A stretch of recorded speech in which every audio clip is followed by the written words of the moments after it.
Meeting to order and have the clerk take the roll, please.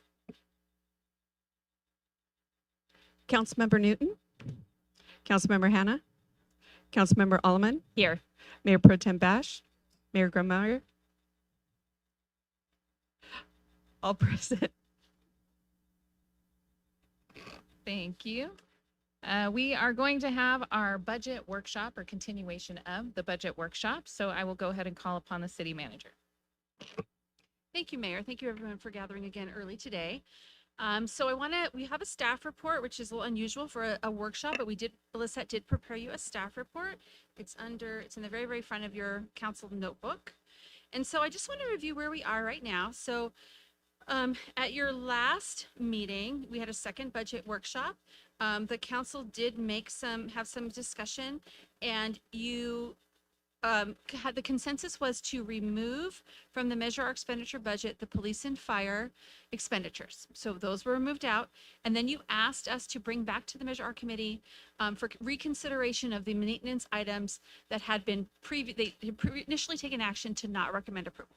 So we went ahead and did that at the Measure Our committee meeting on May 24th. Those items came back. Oh, also going back to Measure R was a discussion about the $250,000 for tree trimming. We wanted to have clarity that they knew that was in there because we had mislabeled that as street maintenance. So that also went back for their consideration. So on May 24th, as I've shared with you already, they reconsidered, and the committee did not recommend that those facilities maintenance expenditures, those Park Street maintenance expenditures, or the tree trimming costs be included in the Measure R budget for 23-24. So that's where we stand with the Measure Our committee. The second thing is, if you look at the bottom of page 11, top of page 12 of your packet, I won't recap those here, but the finance department did make some other adjustments to the draft budget that I would consider fairly minor, just cleaning up certain things. Like, for example, you previously approved flock camera expenditures, but we are counting those in the next year, and that expenditure is actually going to happen in this fiscal year. So just cleaning that up. Making the adjustments that I just mentioned with regard to police and fire, and then making a gas tax adjustment and revenues we received from the League of Cities, updated revenue projections for gas tax for next year.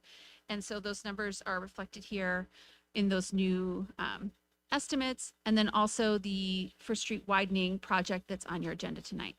So those are relatively minor side issues.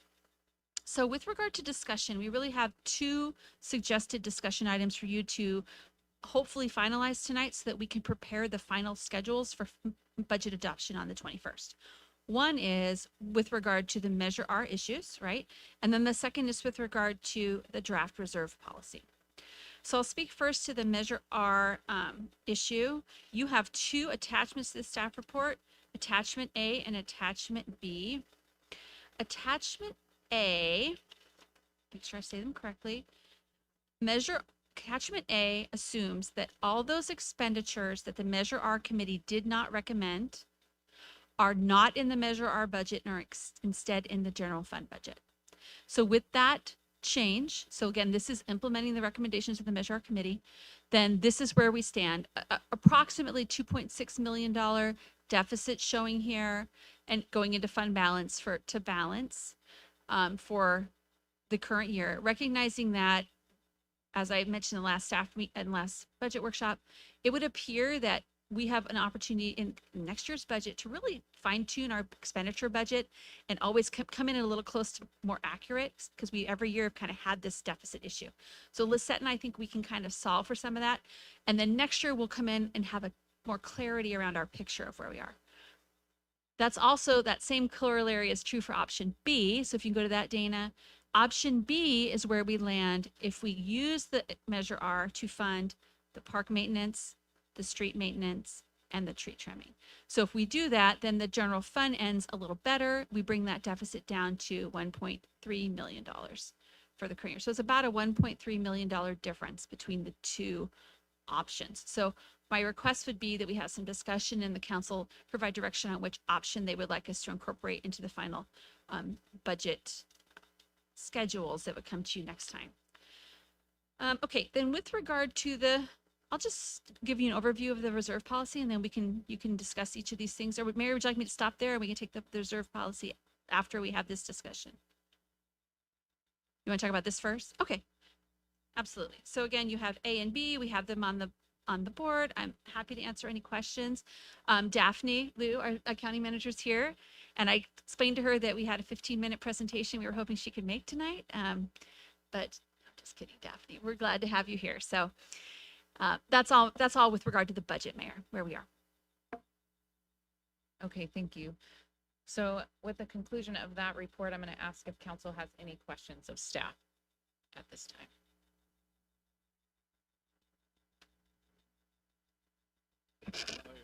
Yes, yes, Berwin. Oh, your mic. Mike. Everybody wants to hear what you have to say. Explain that second part again there, please, about the estimated revenues and then the expenditure transfers out and fund balance. Sure, you bet.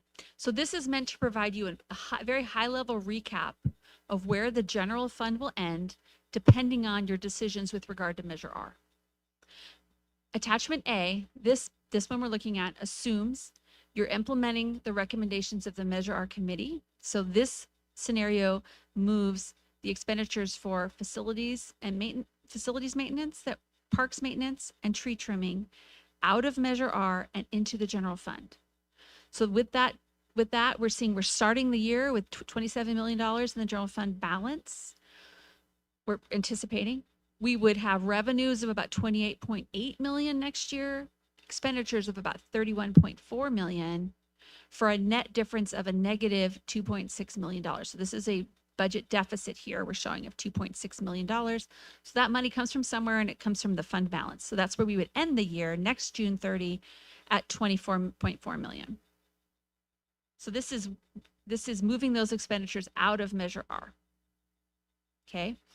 So attachment B, this assumes that those expenditures stay in Measure R, which is staff's recommendation. So again, we start with the same number, 27 million. Revenues are the same at 28.8 million, but expenditures are slightly lower at 30.1 million for a net deficit of 1.3 million. So the deficit is smaller here because we've shifted those costs into Measure R. So we end the year still going into fund balance, but not as much. We end the year next year at anticipated $25.7 million. And again, in both these scenarios, we haven't tried to adjust budgets based on this sort of historical structural deficit we have. We need a little time to do that analysis. So I think these are very conservative in either scenario.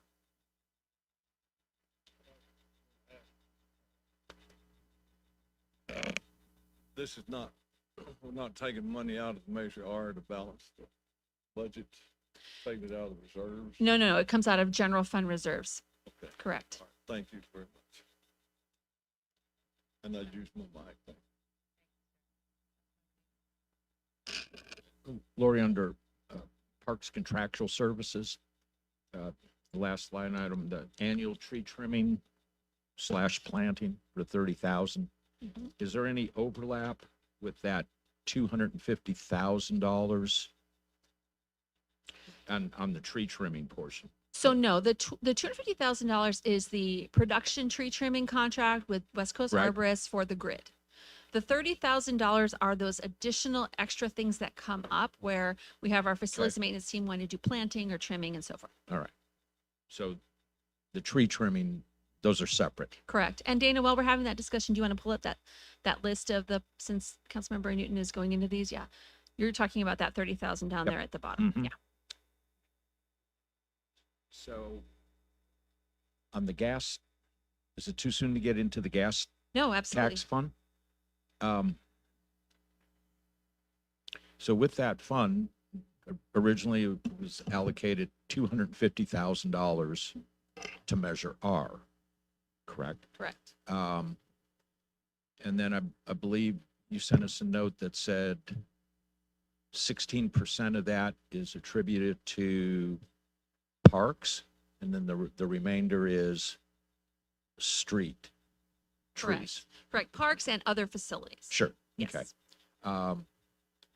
And then the remainder is to streets, Correct. is there any amount of that 250,000 less the 16% that can be taken out of gas tax fund? The challenge is that the gas tax fund is already projected to have a negative balance. So if you look, yes, it's eligible, but Right. no, we do not have sufficient dollars. So, But it's projected to be short 39,000. correct. Right. Before And we when move would trees in there. When would we know that actual? So like any revenues or expenditures, it's all based on budget. It's all based on estimates. So that's true of anything we're doing here. Sure. So you won't know till next June 30, right, when we close the year. Right. But that is the most updated numbers. We literally just received them right after Memorial Day of the latest projections from Cal Cities that are done by Michael Coleman. If you guys have Right. heard of seen him, those are Michael Coleman's projections for HUDA and RMRA.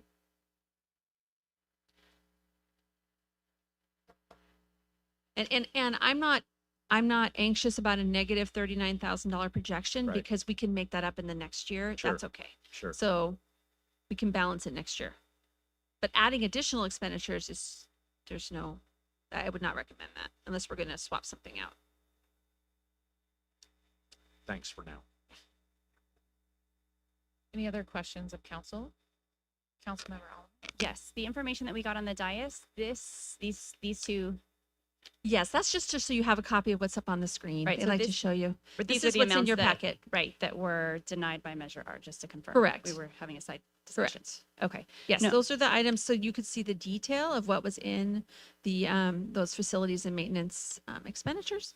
So if there were questions, we wanted to provide that to you. Perfect. And then I sent some questions before the meeting that they were sent out to the council as well. So one of the things was what Measure R expenditures have been approved in previous years that fall under facilities maintenance or park maintenance.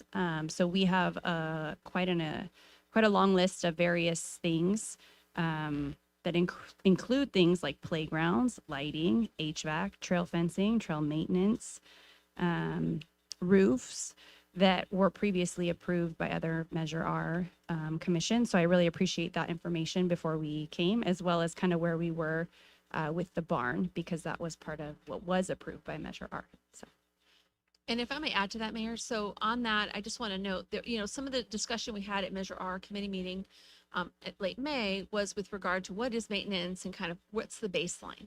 And so I think where they were coming from philosophically was that there is some sort of baseline that has been in the general fund, and those things should continue to be. I think the challenge, though, is that before sort of the COVID burp on revenues and Measure R, there really was virtually no maintenance going on. The city just had no money to do maintenance. You had no staff, and you had to manage maintenance, and you had no money for maintenance contracts. So and then once the things kind of started to turn, you started to look at some real basic things like putting roofs on things and replacing trail fencing. So if the city had been in a very stable fiscal position previously and had been doing routine maintenance, then that would be one thing, but we were not in that place. So I understand that's hard for folks in the community to wrestle with, but that's really where we were, as I understand it from all of you who are here.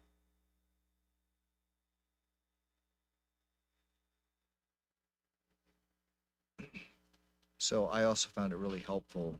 I'm having trouble reconciling what they've done in the past and what they're recommending now. I'm having trouble not wanting to approve some of these things. Also, your point that we weren't doing maintenance before is very well taken. I mean, just before you got here, what we did was we split the park department because one person was basically trying to do all of it. So now we have Amanda, and we actually have two departments to try to conquer that problem. Did they give any reason as to why some of these they turned down when in the past they've done very similar, in fact, exactly the same things? I don't see any folks here tonight. My summary would be that there wasn't a lot of discussion. The chair did make a statement, and I apologize that we don't have a recording. We had an equipment failure that night. The chair did make a statement, I think essentially in summary, saying essentially what I said, that there's a baseline of maintenance that should be in the general fund, and that Measure R was designed to improve, I think, look at maintaining and improving things. So I think that's where they're coming from. And then I've also heard that there's a fear that because our general fund is healthy at the current time, that the state of California may come in and take our money. So I have heard that discussion before, and with regard to cities, there are no state limitations on there's no state guidelines or limitations on what our fiscal condition should be. For example, I think school districts have a statutory limit on how much reserve they can have, right? Cities do not. But as we'll get into the next discussion, I would suggest that our reserves are frankly modest compared to our needs, and I hope that we can continue to build them over time, as we'll talk about in the reserve policy. So there's no threat. The state has no ability to, we are unlike counties, we are not a subdivision of the state, and unlike school districts, we don't receive direct funding from the state. We're more independent, and Norco as a charter city is not organized under the general laws of California. We're organized, we have our own constitution that was approved by our voters. So I do not see that as a true issue to wrestle with. All right, thank you. That's all I have, Madam Mayor. Can I ask two more? Just a comment to that. At a conference that I was at for the mosquito and vector control district, one of the tools they suggested was having a very specific reserve policy that we're going to talk about next, because then that kind of ties your money up with certain purposes versus just having a big pot of money sitting there. And so if you can say, this is the purpose of this fund, and it kind of justifies so that the state isn't looking at like you're sitting on a bunch of money because you have it for certain purposes set up already. Just one other question on the Parks Contractual Services 733, which is right up here, the priority landscape park maintenance, is that the same as the trail systems maintenance? Is that trails or is that parks? Yeah, no, so Priority is the name of the vendor. So that's the name of the vendor. So they are not the Priority Landscapes. They are the landscape park maintenance done by Priority. They're the vendor. So trail maintenance is separate, and that's not in this. Okay. That's not here. That is a recommended expenditure, and that's administered in the public works budget. Around $600,000 a year is the trail maintenance by Nova. Okay, because when I look at the list of previous Measure R expenditures for maintenance, trail system maintenance was on there. Yes, so it is in the next year's budget as well. Okay, thank you. Trail system maintenance. Does council have other questions? Councilmember Newton? One more, and it's on facilities, contractual services. The total amount, 116,000. That has been reduced from our previous meeting. Correct. And- Correct. And what was the amount in our previous meeting? I'll have to defer to Amanda. Amanda, do you know that off the top of your head what the original number was? It was slightly higher. Can you change the slide, Dana, to facilities? I don't think it was. I think I thought it it was like in the 400,000. Was it around 400? What did Amanda say? 450. And Amanda, can you just give us an overview of roughly what changed? I know that you and Lisette were looking to move out things that, It was the janitorial in the amount of like 210,000, and then it was the alarm service and repair for fire and burglary alarm, and I believe I had one other item. I think it might have been the pest control, but that was it. Those were the items. No, pest control still. No, there was just those two big items that were excluded. and I think that was one of the kind of consensus items of the council was to try to see if we could massage that number down. Did you have more? So, janitorial, I know we had talked about, where did that money move to? Was it, we had a discussion on maybe putting some of that cost to each department and sharing it or spreading it? Well, it's Each budgeted department's in, budget? it's budgeted in facilities and maintenance, but through the cost allocation plan, it may get spread across other funds, if that's what you're alluding to. So facilities and maintenance is general fund. The other funds take a piece of things through the cost allocation plan that's already kind of accounted for. So, So the janitorial is just coming out of your facilities budget.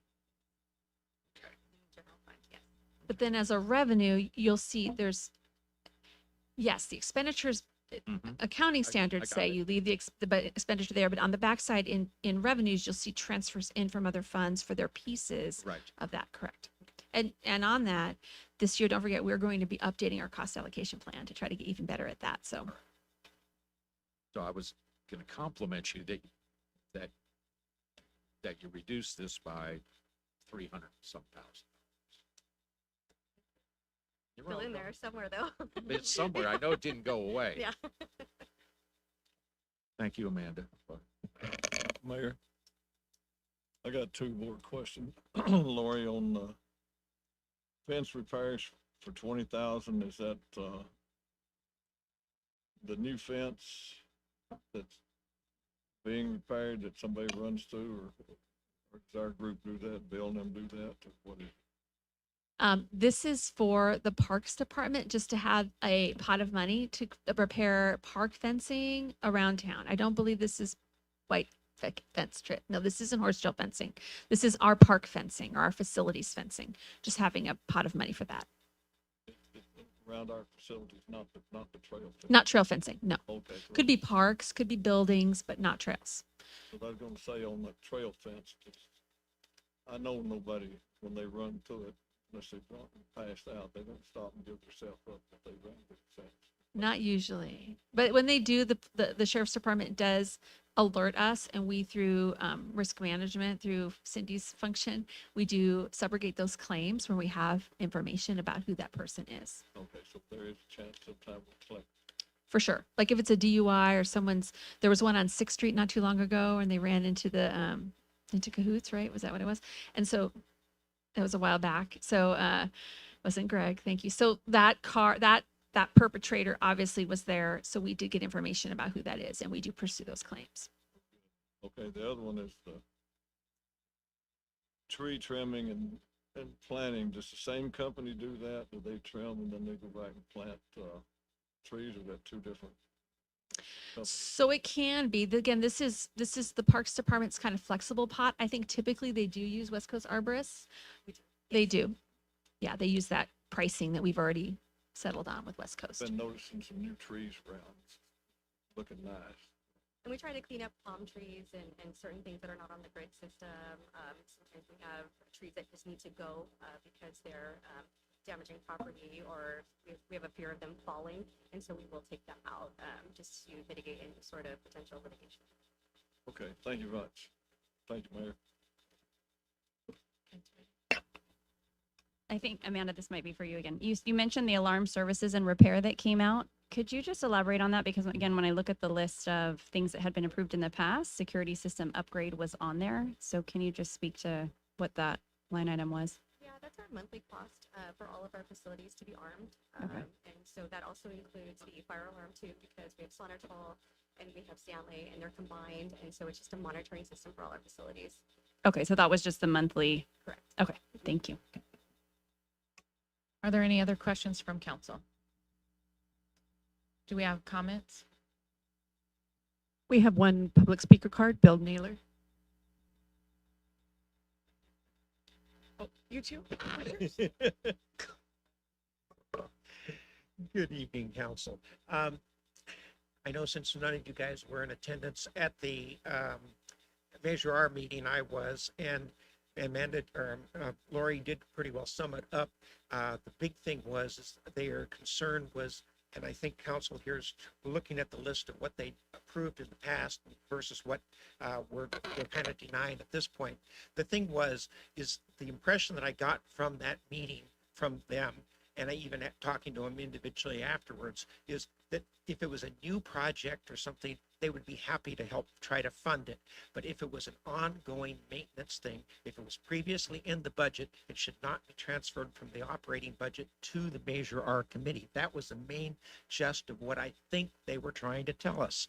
And if you look at those lists there are a lot of ongoing maintenance items that I haven't looked at last year's budget recently to see if they were in there then, or if these are all brand new things that are coming up. If they're brand new, I think you probably would be okay. But if they're trying to transfer them out of the general operating fund to Measure R, I think you're going to have some problems. Other than that, good luck with it.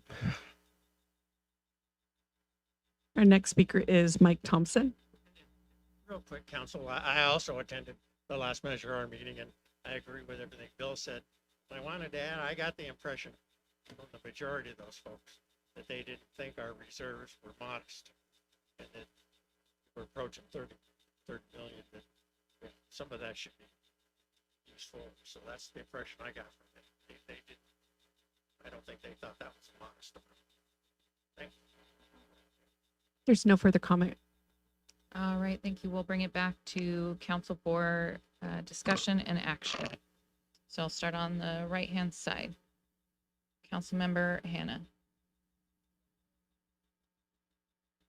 No comments or anything? Councilmember Newton.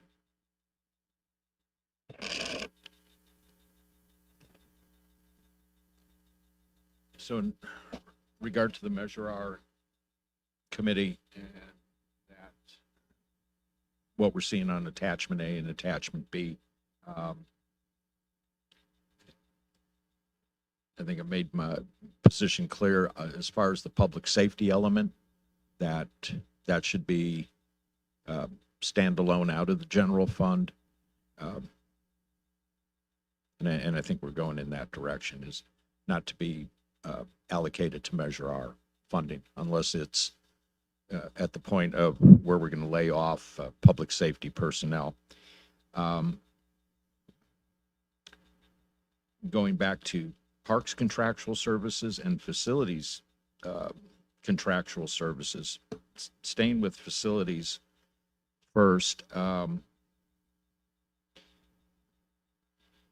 know, we have like HVAC maintenance, we have roof maintenance, you know, the projects we did on Riley Gym from a few years ago, different repairs, just general upkeep on our facilities, and what a disaster that was in the past. I think with the reduction on some of these items, specifically like we talked about with janitorial services and the others, to me, these costs of the $116,000 are, I believe, legitimate to be charged to Measure R. And I don't have much heartburn on that. And then on the park services, you know, I heard this comment, well, you know, years ago, the parks budget, the grass still got mowed. Okay. But the parks didn't look all that well either. Yeah, the grass got mowed, and that's about as far as it went. When we have you know, different, it's like when we took that tour of the LMD, Lori, and we looked at weed abatement and you know, the parklands up in the LMD,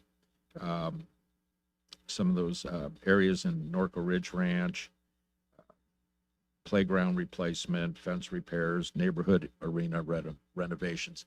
I think, once again, these numbers are legitimate for Measure R. And so that's just kind of my feeling on it right now. Councilmember Oliver. Yes, I'll concur with Greg, and just to add a couple of other comments. You know, part of the package, I would just put it that way, that went through Measure R and that was approved was the increases to the barn. And if we're going to be building new buildings, we have to think about how they're going to be maintained. And so, you know, that went through without a problem, but yet we're going to have to maintain that beautiful barn to make sure that it stays nice for generations to come. And that's where the impetus came from, putting Measure R in place. You know, before some of the park projects were done, I was at Kip's Corner Park with my kids. I sat down on a bench there. Part of it was totally rusted over. There was metal sticking up. I didn't notice it. I sat up, it ripped a huge hole in my jeans.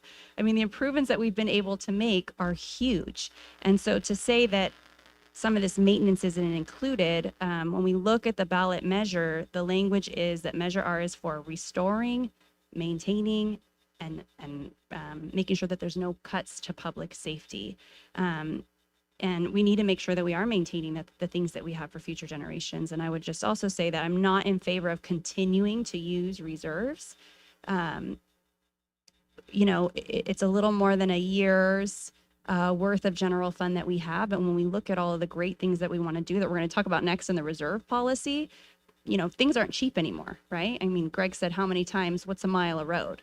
You know, it's what, $1.5 million now? 2 million, right? So, I mean, how many miles could we just do with that general fund? It would be gone very quickly. And so I think we need to be very prudent with that. It took a very long time to build that up, and we need to be strategic about how we use it. And Measure R was designed to make sure that we could keep our facilities, our parks, you know, what makes Norco so special. We're a very, not a large town for the amount of amenities that we have for our residents, our youth. And that's really what this tax measure is for. You know, it's a general fund tax measure, and the only thing that limits what we can use it for is that ballot measure. And I think that these things fall within that ballot measure. You know, at the end of the day, budget decisions are tough decisions, and they fall on the council to make those as best we can. So. Mayor Pro Tem Bash.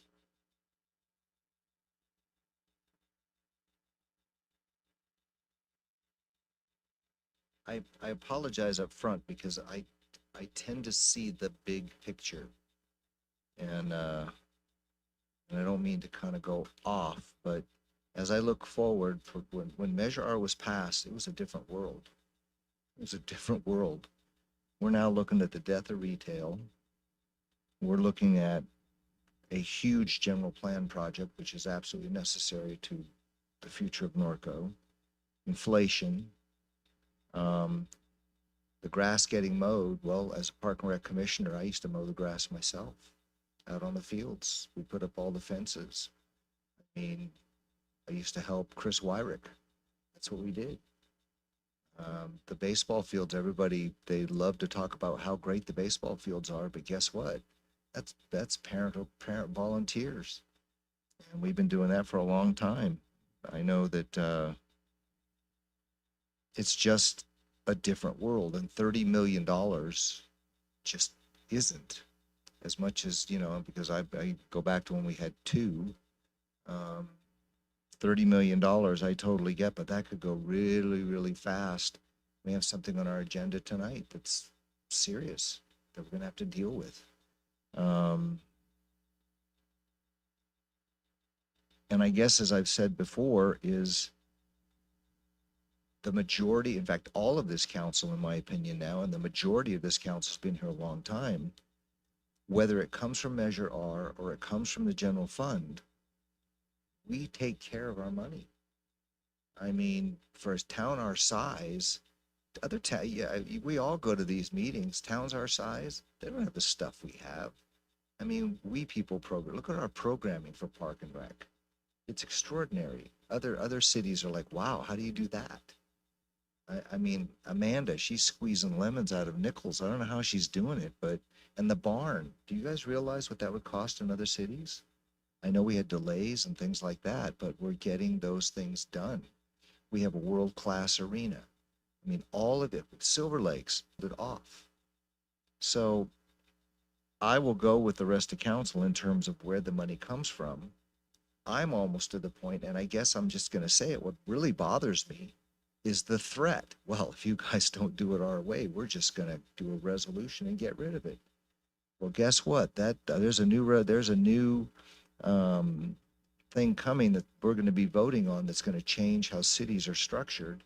And tax initiatives, we are grandfathered in. Tax initiatives will have to be voted on every 2 years. You're going to have a 2/3 vote. You want to see people get laid off? You want to see things not get fixed up? Try to live with one of those.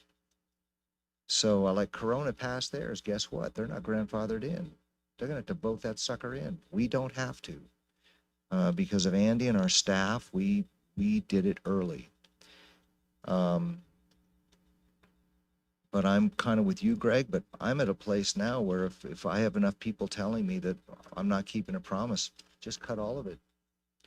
Just cut it. And just say, okay, we're really sorry. We understand. We need to protect our general fund. We need to protect our reserves.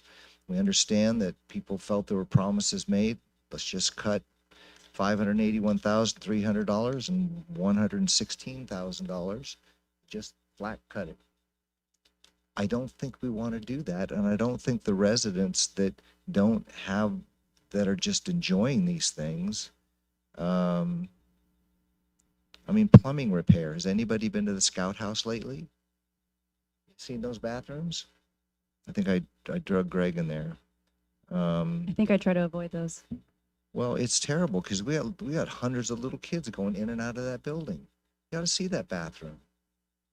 I felt like cleaning it last night, but I was in a suit, so I couldn't do it.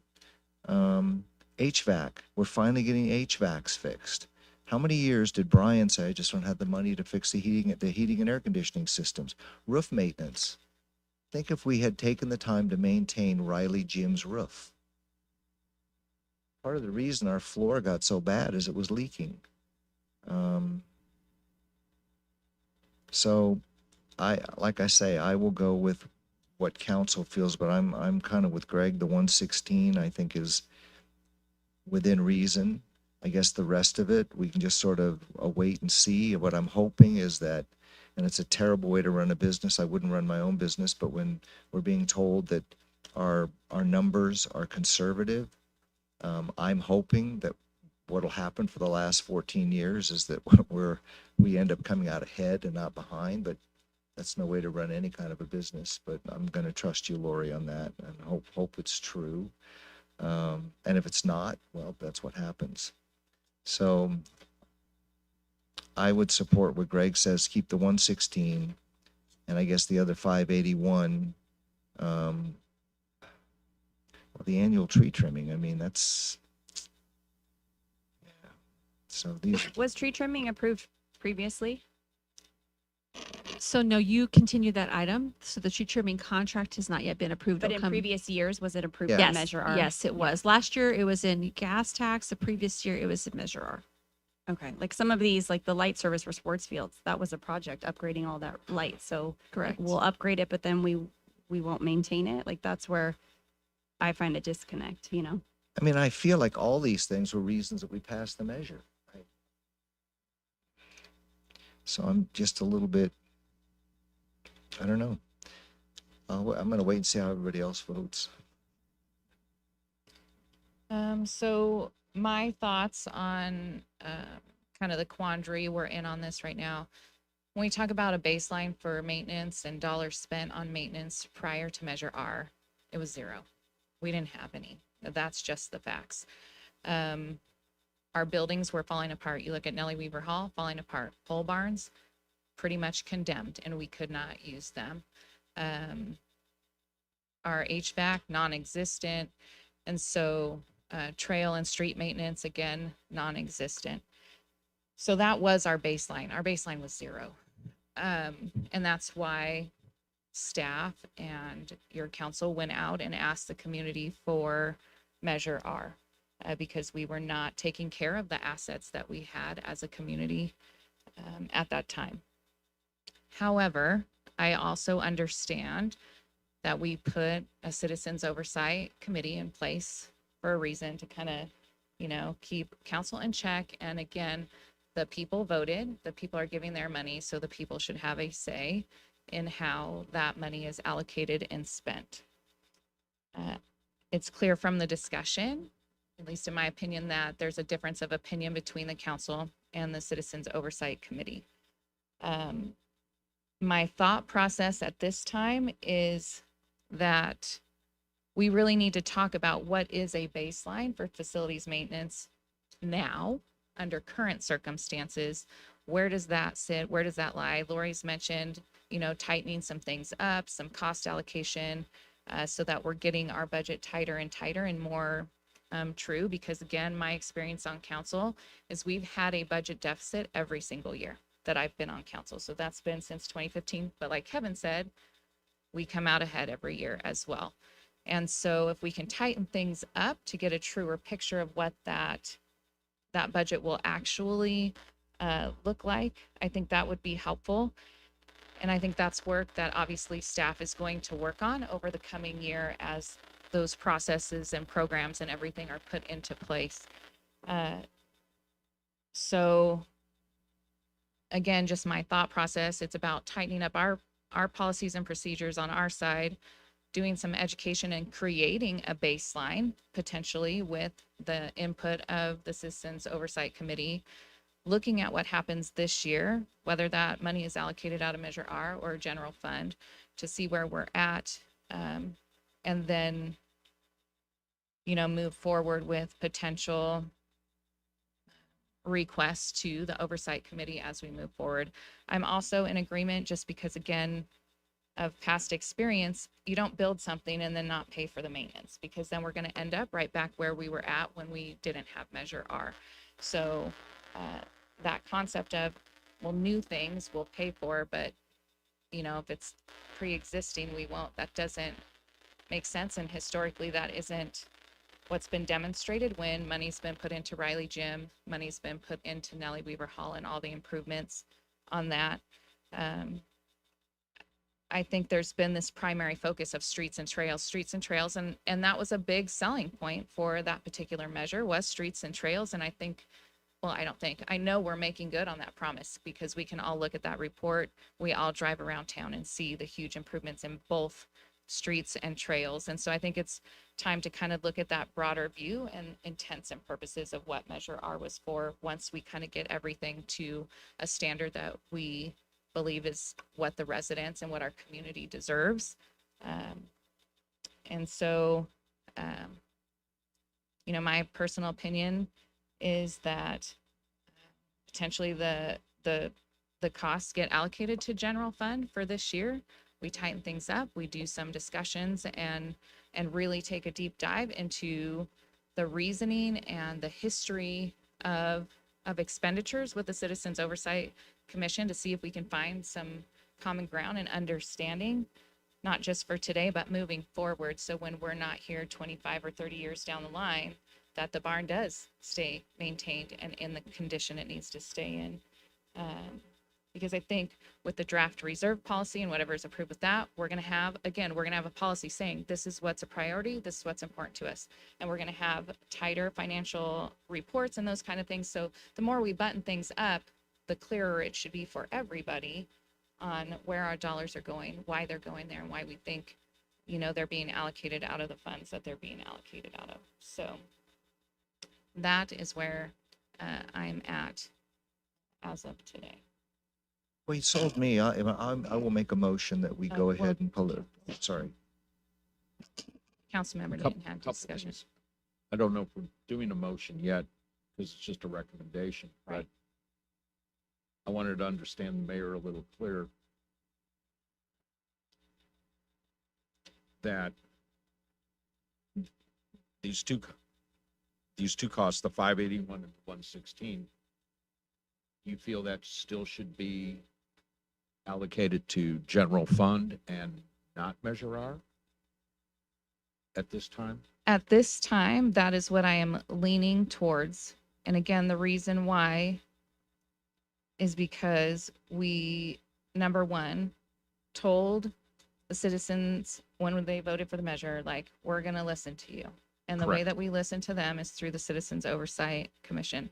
The second reason why is because I don't believe that we have all of the policies and procedures in place to make it exactly, completely, 100% clear without argument that this is this and this is that, and we're going to move forward.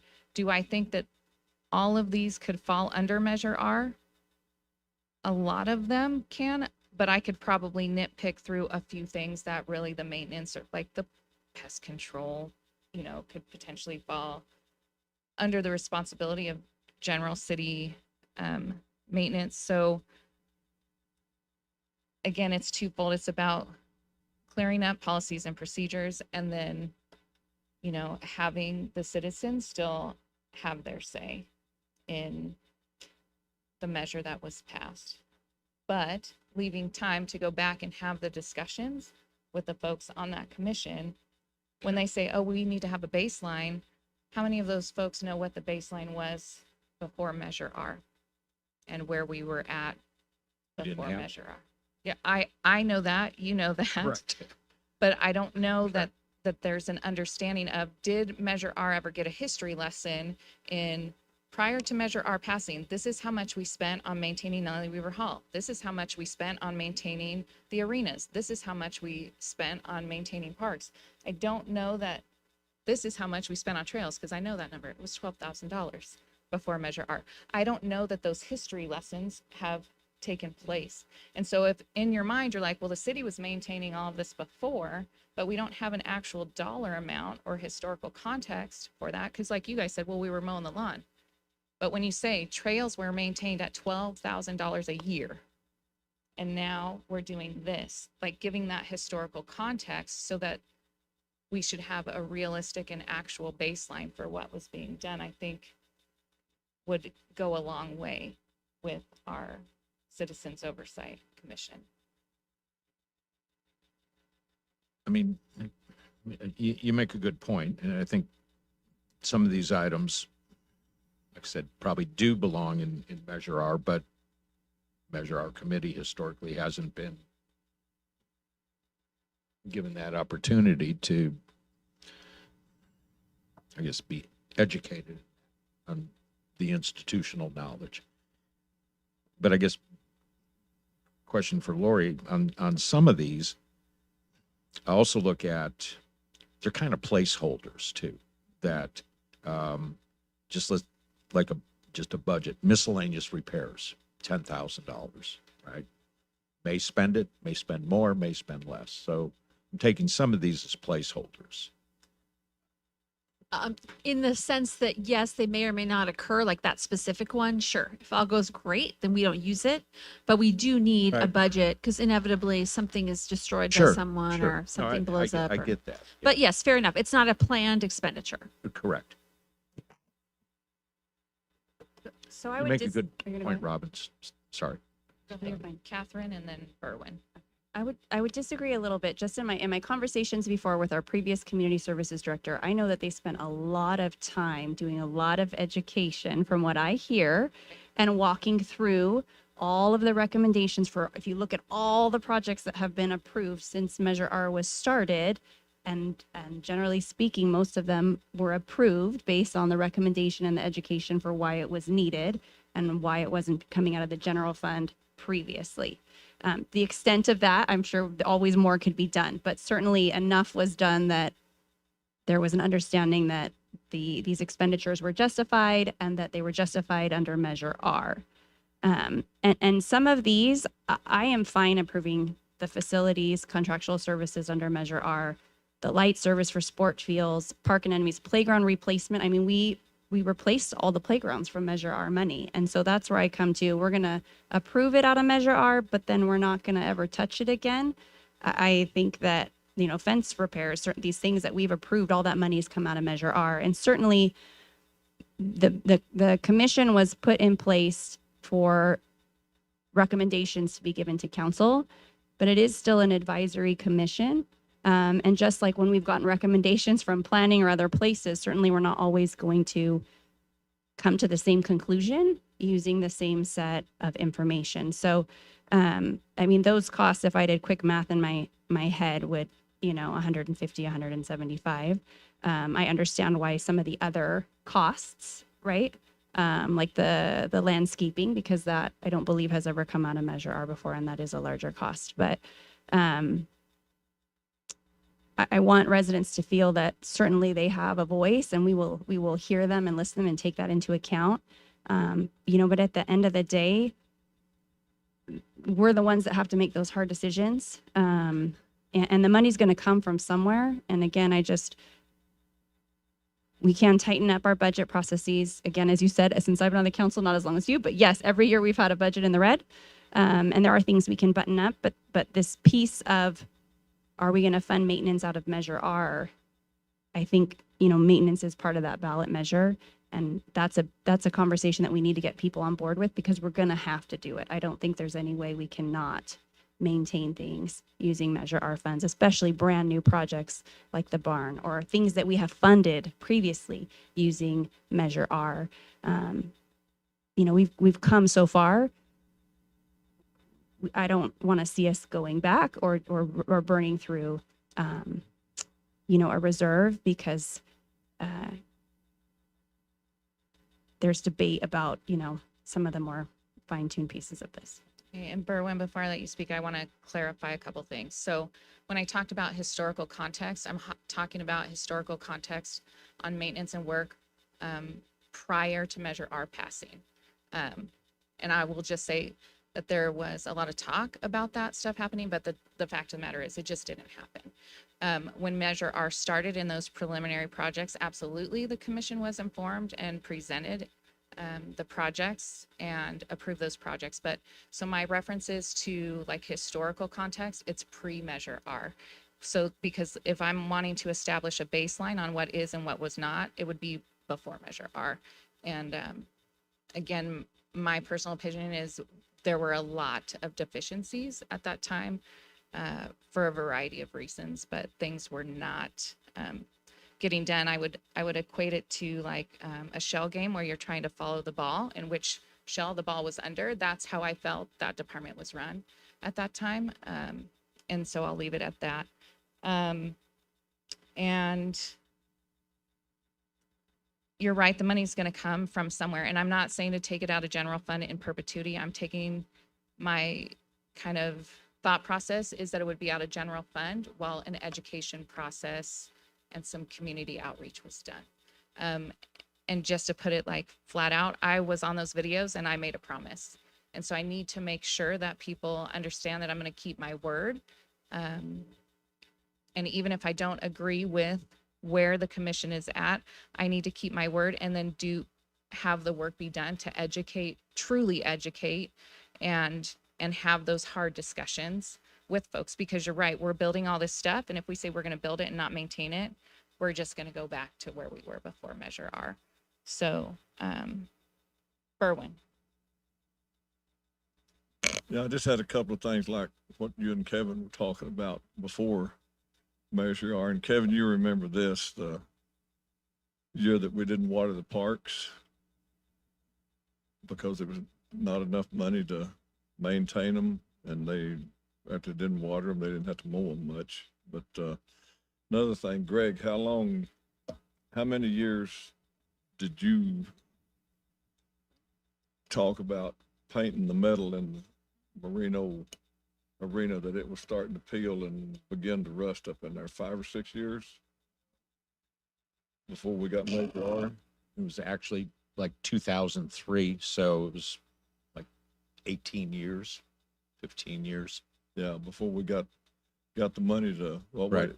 The money, what, $60,000? We didn't have the $60,000 or $68,000 to, Yeah, it was 50 or 60,000, and it was just primer. That was it and for all those years.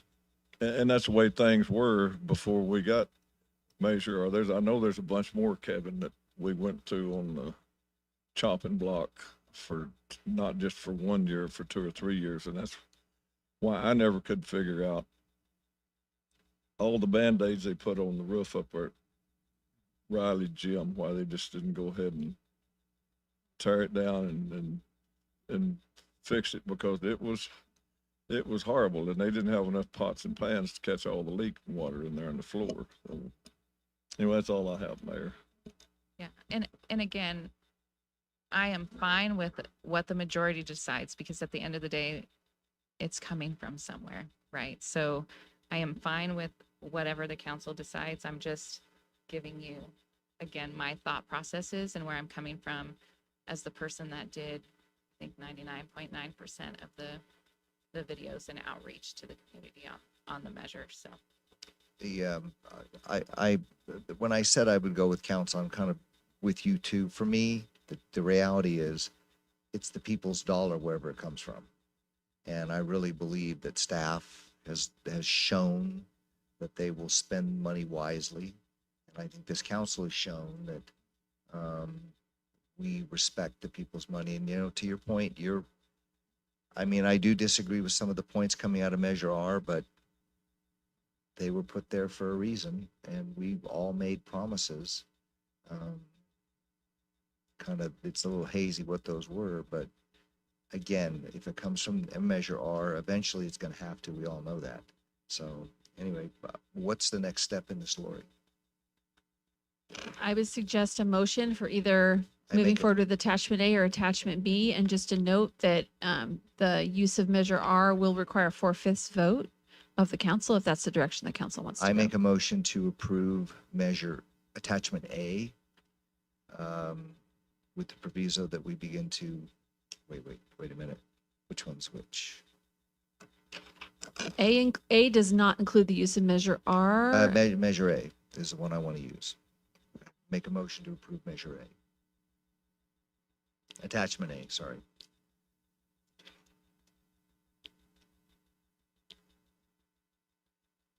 Is there a second?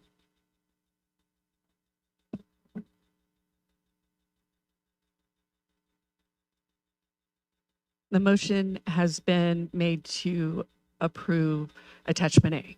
This is just direction. I think, the final Just direction. For final action. Correct. The actual budget resolutions will be on consent calendar at your next meeting.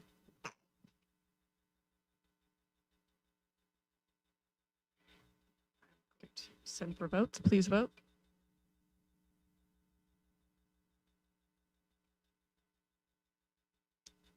Nobody's logged in. Logged in?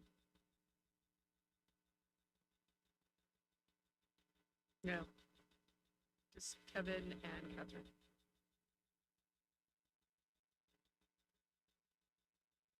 You're not logged in.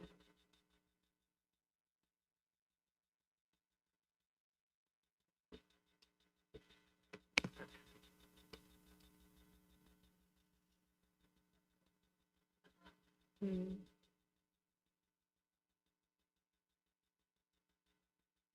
You're not showing. Yeah, you all changed your.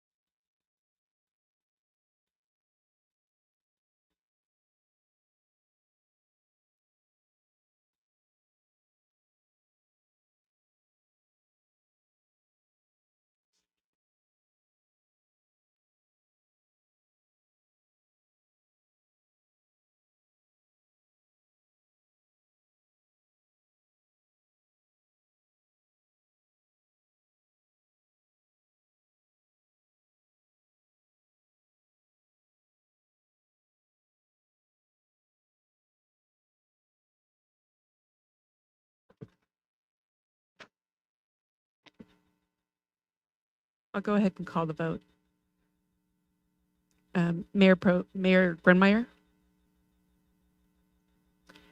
Councilmember Hannah, and Councilmember Newton. Motion passes with 5 yeses, and it's carried on the screen for approving attachment A. Now everybody's green. Mayor, can I go on to the reserve policy? Okay, great. So thank you, council, for that direction. And so, like I mentioned, we will have the budget resolutions on consent calendar for you next meeting. There's no reason for any further discussion, in my opinion, unless you feel differently. We'll just put them on consent. Okay, so with regard to the reserve policy draft, so I want to give a shout out to Lisette, who's on vacation today, but she did some excellent work providing us with a draft reserve policy. So, and this policy that you have in your, it's page 16 of your council agenda packet is the start of the reserve policy. This is based on looking at models from a number of agencies, also looking at the GFOA, the Government Finance Officers Association, and CSMFO, the California Society of Municipal Finance Officers. Both have models. And so a lot of these definitions, for example, with regard to accounting procedures, and you see the definitions found in GASB Statement 54 of the different kinds of fund balances, that's a recommended provision, if you will, of fund balance policies. That's why you see it here. So the other thing this includes is this intends to wrap up a number of other reserve resolutions the council has passed through the years. So for example, you've passed resolutions that talk about the rainy day fund, the 25%. We found another resolution that talks about our reserve for PERS, for pension liabilities, right? So what Lisette has done here is try to wrap up all those resolutions into a single policy. So today I'm going to kind of walk you through the draft, hope to get some feedback from you. And then based on that feedback, we'll go back and massage and bring forward an official resolution that you will adopt again as part of the budget action. You'll adopt it by resolution. And by that resolution, we'll also repeal all those prior policies. So we'll just clean it all up, put it in one place. And then it's a very good practice to do this every year. So every year as part of the budget, you'll see these documents in your packet to be updated. As GASB rules change, as best practices change, we can modify it. So without getting into sort of the technical pieces in the front end or the more pieces, I'll dig into the reserve categories, which is really the meat of the reserve practice here. So we're suggesting you have some major reserve categories that we would be establishing. The number one is our operating reserve, and I'm on the bottom of page 17 or page 2 of the policy. This is analogous to the existing reserve policy of 25%. So we would now rename our operating reserve, which would be the equivalent of 25% of operations. And again, it's meant to provide for cash flow. Cities like Norco, property tax, for example, is received in chunks in December and typically in April. So in the fall, and also LMDs are received that way. So the fall is usually the relatively low cash balance for any city, whereas sales tax comes in more regularly. So anyway, that's 25% is a good number for just what we call our operating reserve. That also provides you with economic uncertainty coverage, if you will. So some sort of hiccup in the economy. Number two is, I think it's just critically important. And if you can scroll down, Dana, thank you or the IT guys have this on the screen for us. This is the infrastructure reserve. So when I talk about our reserves being modest, I want to point out it's one of the key reasons because we do not have an infrastructure reserve. We have no money set aside to pay for the replacement of buildings, of parks, of playgrounds, equipment, roofs, HVAC. So this is a very good practice to do. And again, this is coming out of your strategic plan. So you all know about this. I know I'm preaching to the choir, but for the benefit of those listening, that's the reason why we have to have this policy. And we really recommend establishing a reserve. So the GASB asks us to think about reserve targets. So we've defined our reserve here. The target would be 50% of the estimated replacement cost of our capital assets. So that's our target. It's expressed as a percentage of that cost. So that's a very aspirational reserve goal, and that's okay. We don't need to have it's okay to be aspirational. So we'll continue to put money aside for that over time. Fleet management reserve, we do have a fleet reserve here. So again, we're pulling that into the policy. The goal would be 100% of the replacement value of the fleet. IT reserve, the council's made great progress on that. We have built up IT reserves through replacement charges that are spread across the departments. Again, 100% replacement value would be the goal. New to us here is an economic development reserve. And we've talked about the need to continue to focus on economic development, try to position Norco to recoup revenue, to bring dollars into the community to help underwrite the lifestyle we're looking to have here in Norco that is fundamentally revenue inefficient, right? So we need the ability to do economic development. Establishing an economic development reserve provides some seed money for public-private partnerships, for potential land acquisition, for potential sharing agreements with future businesses that we wish to have locate here in Norco.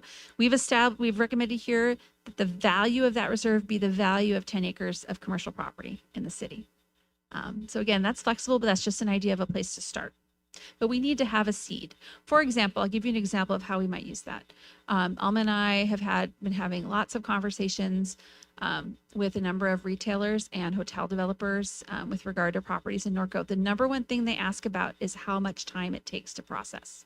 So the commitment that Alma and I have made is that our competitive advantage in Norco is you get Lori and Alma, right? We're not a big bureaucracy, you get us. And so for those projects that are critically important and meet our goals, we're going to fast track those projects.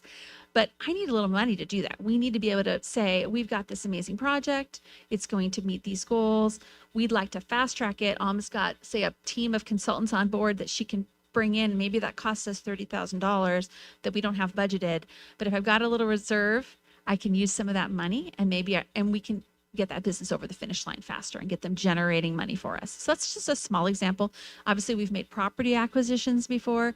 Those can be strategic. We've looked at the whole, we have some critical spots in town we'd like to be able to partner with the private sector in. So we need a reserve would help us do that. Your reserve for unfunded pension liability. Again, this is in an existing resolution that this replaces. And the goal being to have the pensions at 70%. We're well above that now, but that's a good goal to have. Other OPEB, so that's regarding retiree medical. So we want to be pre-funded at 70% of other OPEB. The city actually had a while back achieved a goal and really funded the OPEB reserve to its expected level. So that's a great place. Again, just pulling it into this reserve. Same thing with self-insurance. We want to have those reserves in place, liability and employee leave time, reserving for that here. Water and sewer rate stabilization. Again, those are existing resolutions. We're pulling them in here. And those were based a few years back. And the same with the minimum operating reserve for water and sewer. So then the next section gets into how we may fund these reserves. And the idea here is to provide an overview. Council always retains flexibility to decide. This policy does not mandate you to put any amount of money into any particular place. But what it does is provide you some guidelines about what you might consider doing. So talks about the operating reserve, that might be refunded by surplus of revenues in a given year, that an infrastructure reserve might include 15% of a surplus. Again, this is just a place for you to consider that was suggested based on some practices we saw in other agencies. Fleet and IT, again, those are supported by user charges. Economic Development Reserve, again, that could be a piece of the general fund surplus. The OPEB or the PARS rate stabilization and the OPEB could be reconsidered annually. Again, in our opinion, those are both. The OPEB for sure is adequately funded, and the pension liability, that's a policy choice the council may make annually. The benefits and self-insurance reserves, we're already doing the latter, the benefit reserve, and the self-insurance, we're doing well on that.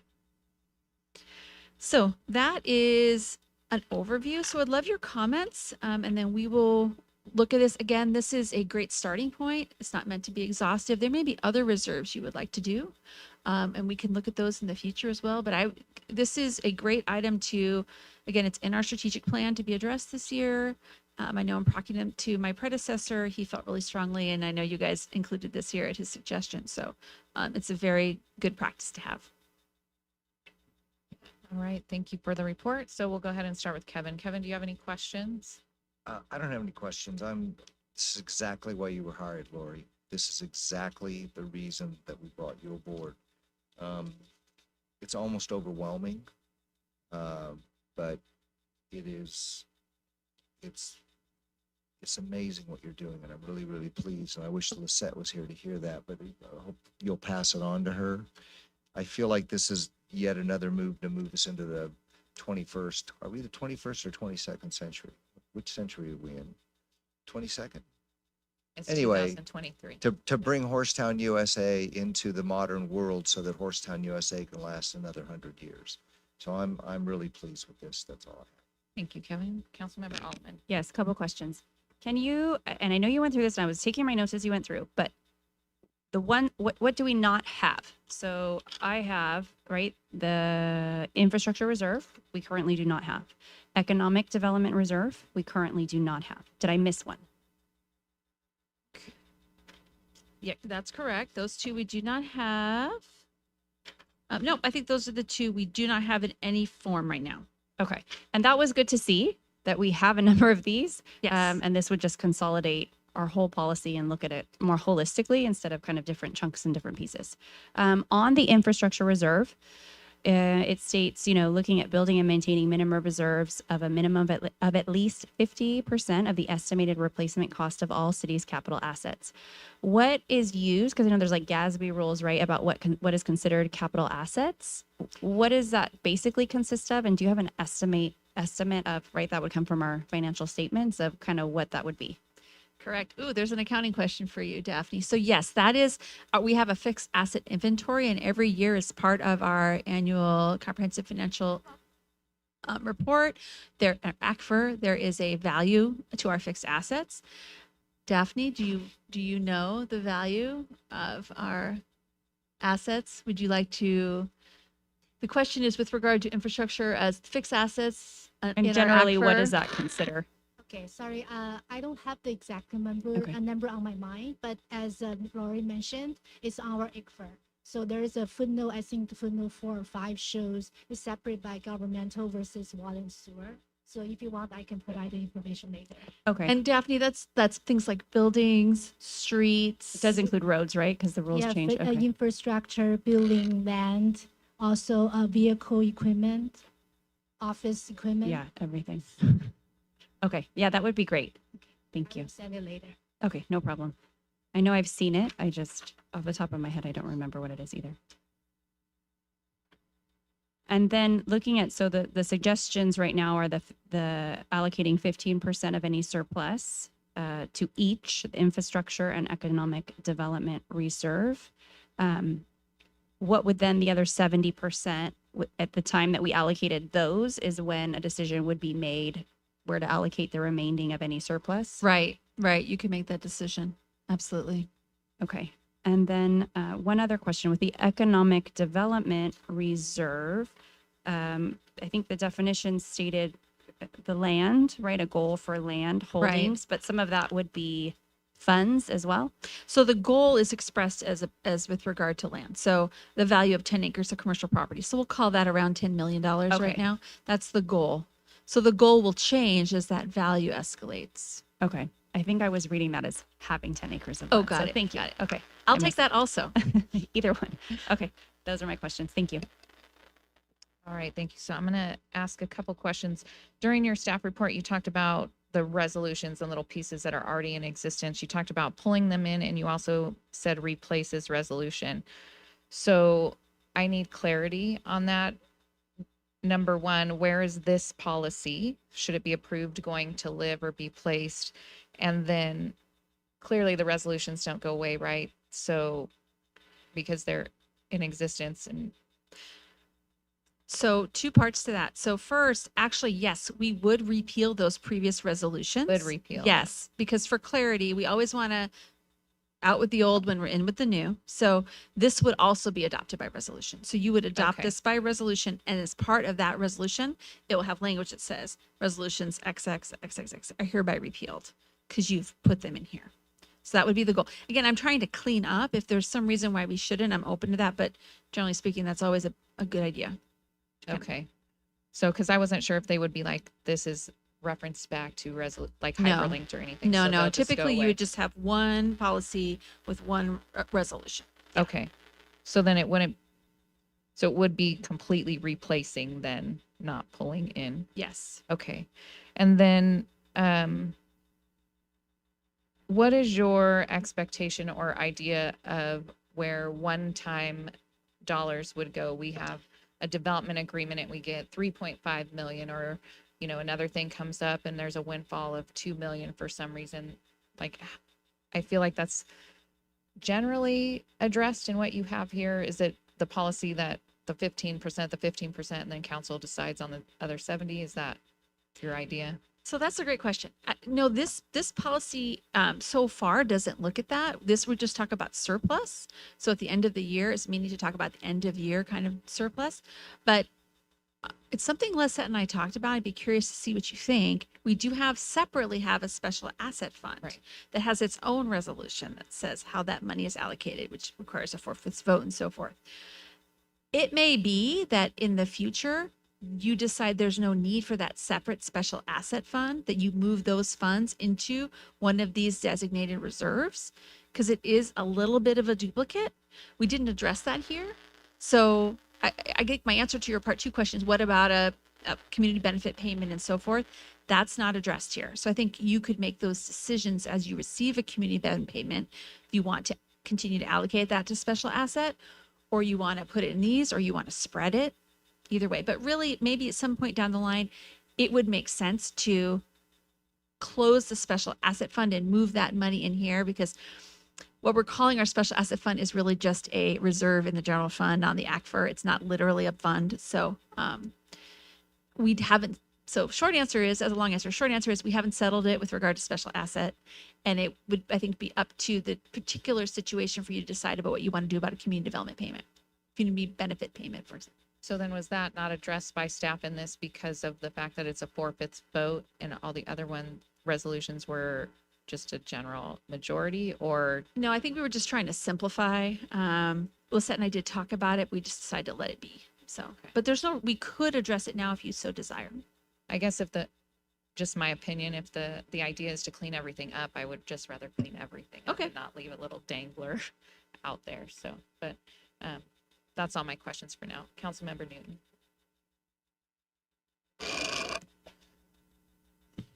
Well, I like this idea of accounting for the public benefit. Now, but typically we don't see that every day. We're going to find it on major projects. And I can't honestly tell you where the last public benefit, how that was, we know how a portion was distributed, but not I believe, to the full extent where we thought it was going. But my question's more on operating reserves, the 25%.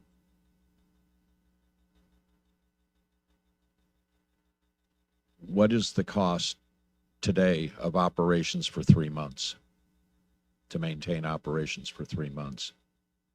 Well, it would be, is it a trick question?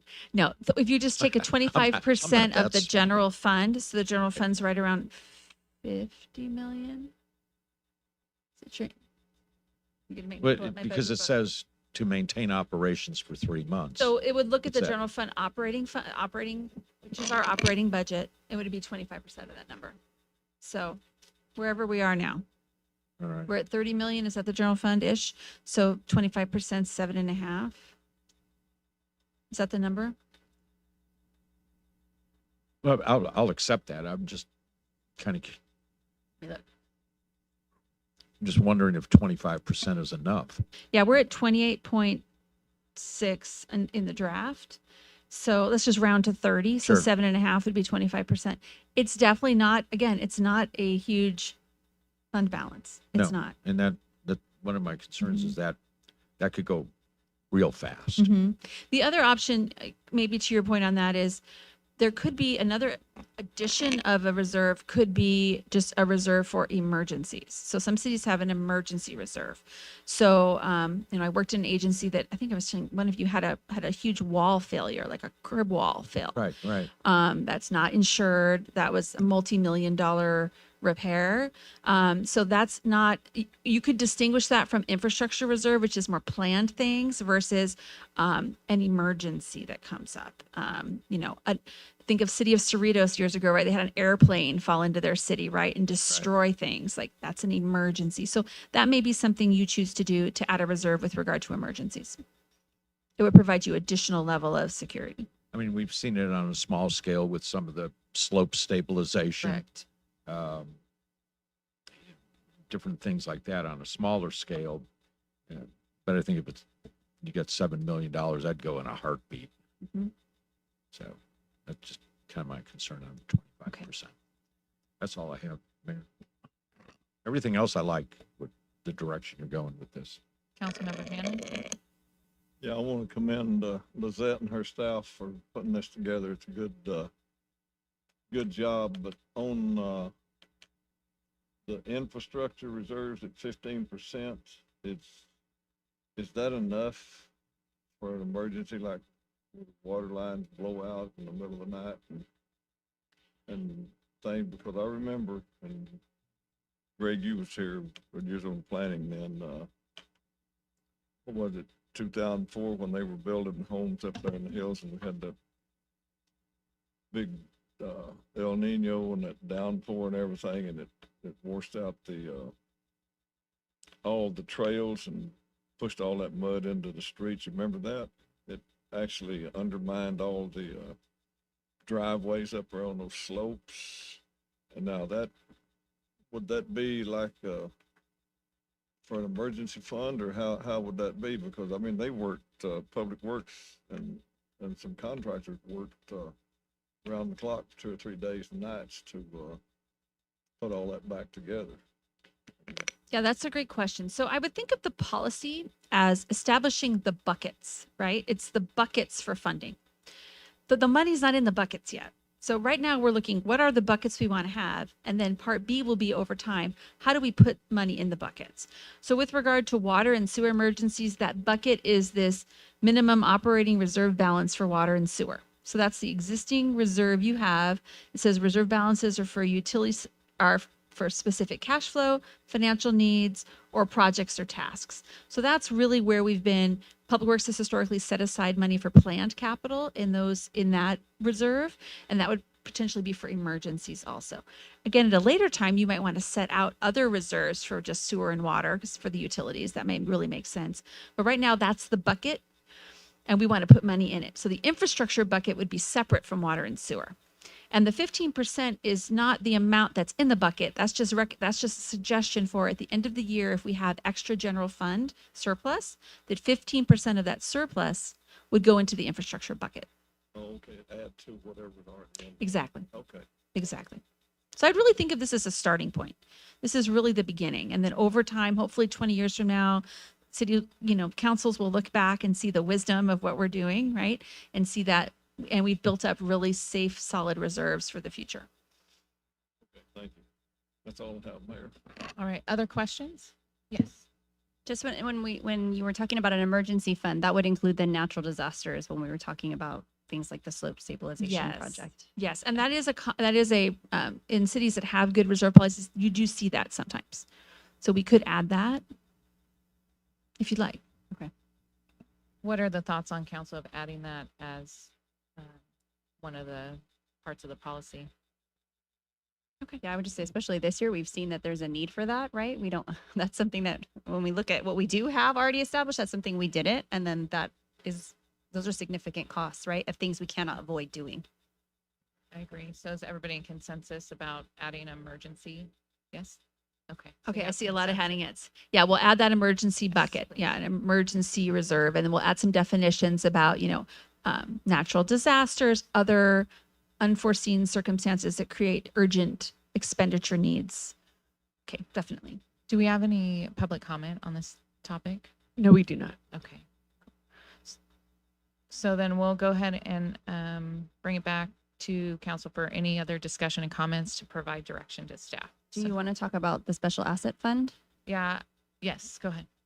No, Oh, I no, I agreed with you when you said if we're doing it now, perhaps look at that, Yeah. or not. I don't know what the will of the council is, or if there are any other thoughts.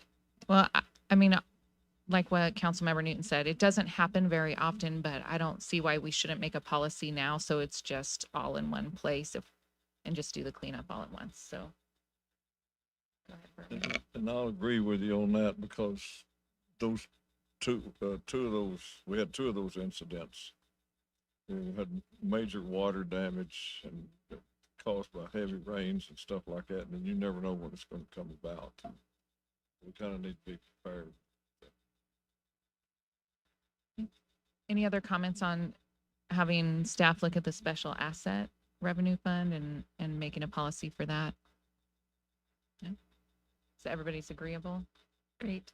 So Okay. then my question, so we will do that. We'll make those two changes. We'll add the new reserve for emergencies, but then we'll also in the draft budget address the special asset fund. So I think what I'm hearing, because I want to be clear for Lisette and Daphne and their team, we're going to take what we currently have in the budget as the special asset fund, and we're going to move that. I would suggest maybe to infrastructure reserve. Is that where you want to put it, or do you just want to put it in general fund unappropriated? Where would you want to put the money if we dissolve that special asset fund? That would be the question. much is I have a question. in there? Yeah, it's I like think it's 2.5 about million. 4 million in actual available. And I know I keep getting asked this question. So there's a piece that's shown in fund balance. It's actually a receivable. So I'd have to check and get the number. California and Sixth, that funding we took out of, I believe special asset. that was special asset. I believe so. I would see using it as seed money for one of these other funds or dividing it in some way. So I think with the economic development, if we're looking to purchase up to 10 acres of land, That's another great place. I would love to buy some more land, actually. Yeah. wouldn't I we agree. all? Okay, so maybe we'll 10 move that years to ago, I economic wanna buy development it. reserve. Yeah. And again, you have the flexibility. We can put it in that economic development reserve. If you decide you have an urgent infrastructure need, you can move it out. These are meant to be your buckets of savings for you to appropriate as the council deems appropriate. You're not locked in. This is your on behalf of the taxpayers, you're allocating and making your best judgment about what's the best place for it to go. So I'm hearing economic development reserve. Right. Is there consensus I from agree with the that. council on Okay. that? Yeah. So Okay. that'll come, so there you'll see some schedules coming out of finance to amend the preliminary budget because we did reflect special asset in this document. So we will we'll reallocate that based on the direction to add that and to dissolve that special asset fund and move the funding into the economic development reserve. Daphne, is that clear to you? Do you have any other questions or we're good? Okay, great. Marilyn? Okay, excellent. Thank you. And by the way, I remember one last good shout out. Julie Hauser helped with a ton of the research on this policy too. So thank you to Julie. So is there anything else that staff needs from council at this time? No, ma'am, I believe I'm looking to staff. Is there anything else in here? Remind me if I'm forgetting something. We're good. Okay, great. All right, then we will go ahead and adjourn the workshop at 5:29.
All right, at this time, council's going to adjourn to closed session. Going into closed session on 3 items: conference with labor negotiator, conference with legal counsel, anticipated litigation, and public employee performance evaluation.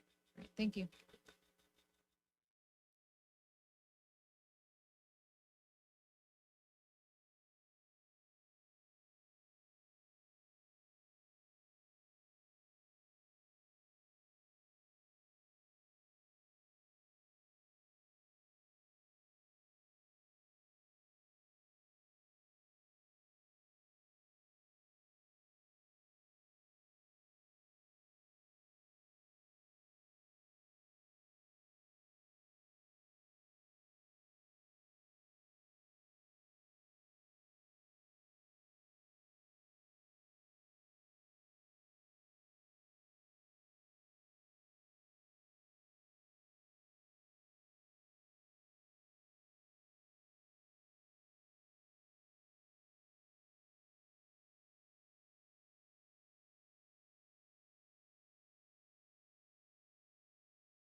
session at 7:04. We'll have a report of actions taken in closed session. Thank you, Madam Mayor. Council met on all 3 closed session items, and there was no reportable action.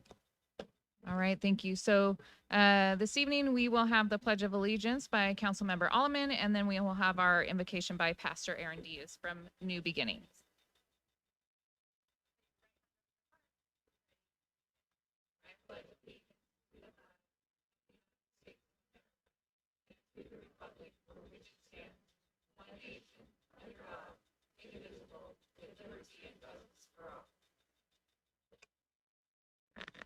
Hello, if you would join me in prayer. Dear God, I just want to thank you, Father God, for everything that you're doing here in Norco. I pray, Lord, for the wisdom, for the discernment, Lord God, for the everything that this council and the staff and the volunteers need to bring our city forward. We thank you, God, that you have made this a great place to live, and we pray that your presence, your provisions would be in this place. And Lord, that you would watch over every business, every household, and every member of this great city. God, I thank you for what happens in this room, and I pray a special blessing over the city council and the staff, that as they work hard for us, Lord, they would see you just working through them. In Jesus' name we pray, amen. Thank you, Pastor Aaron. At this time, we're going to have our community presentation with the Community Spirit Awards. So that's going to be Councilmember Hannah presenting this month.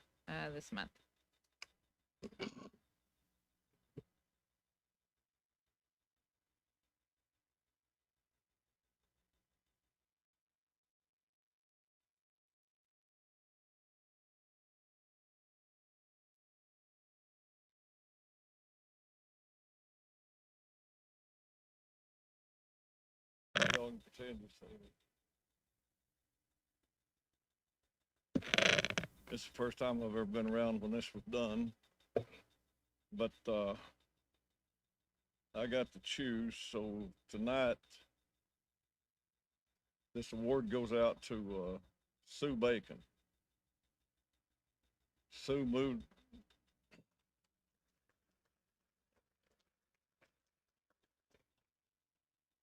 Sue moved to Norco in 2004. She's an original member of the Norco Historic Preservation Commission in 2009 and has served for over 5 years. Original member of the Lake Nocarnian Club Foundation, started in 2005, currently is president.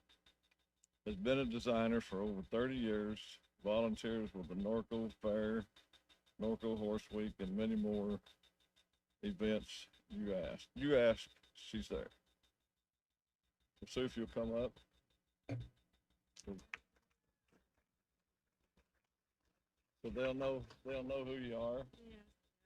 Said Sue Bacon, the city council, Norco City Council applauds you for embodying the spirit of Norco. Signed by all the council. Morristown, USA. Thank you.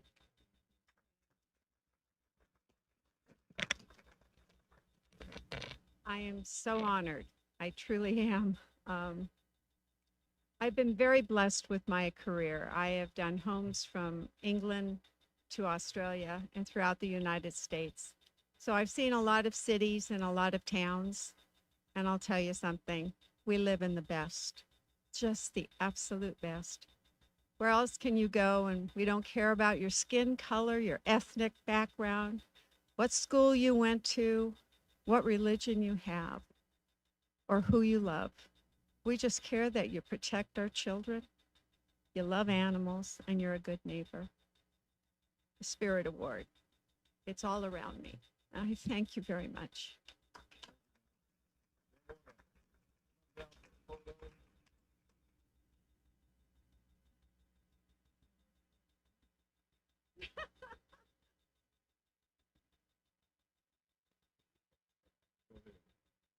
Oh.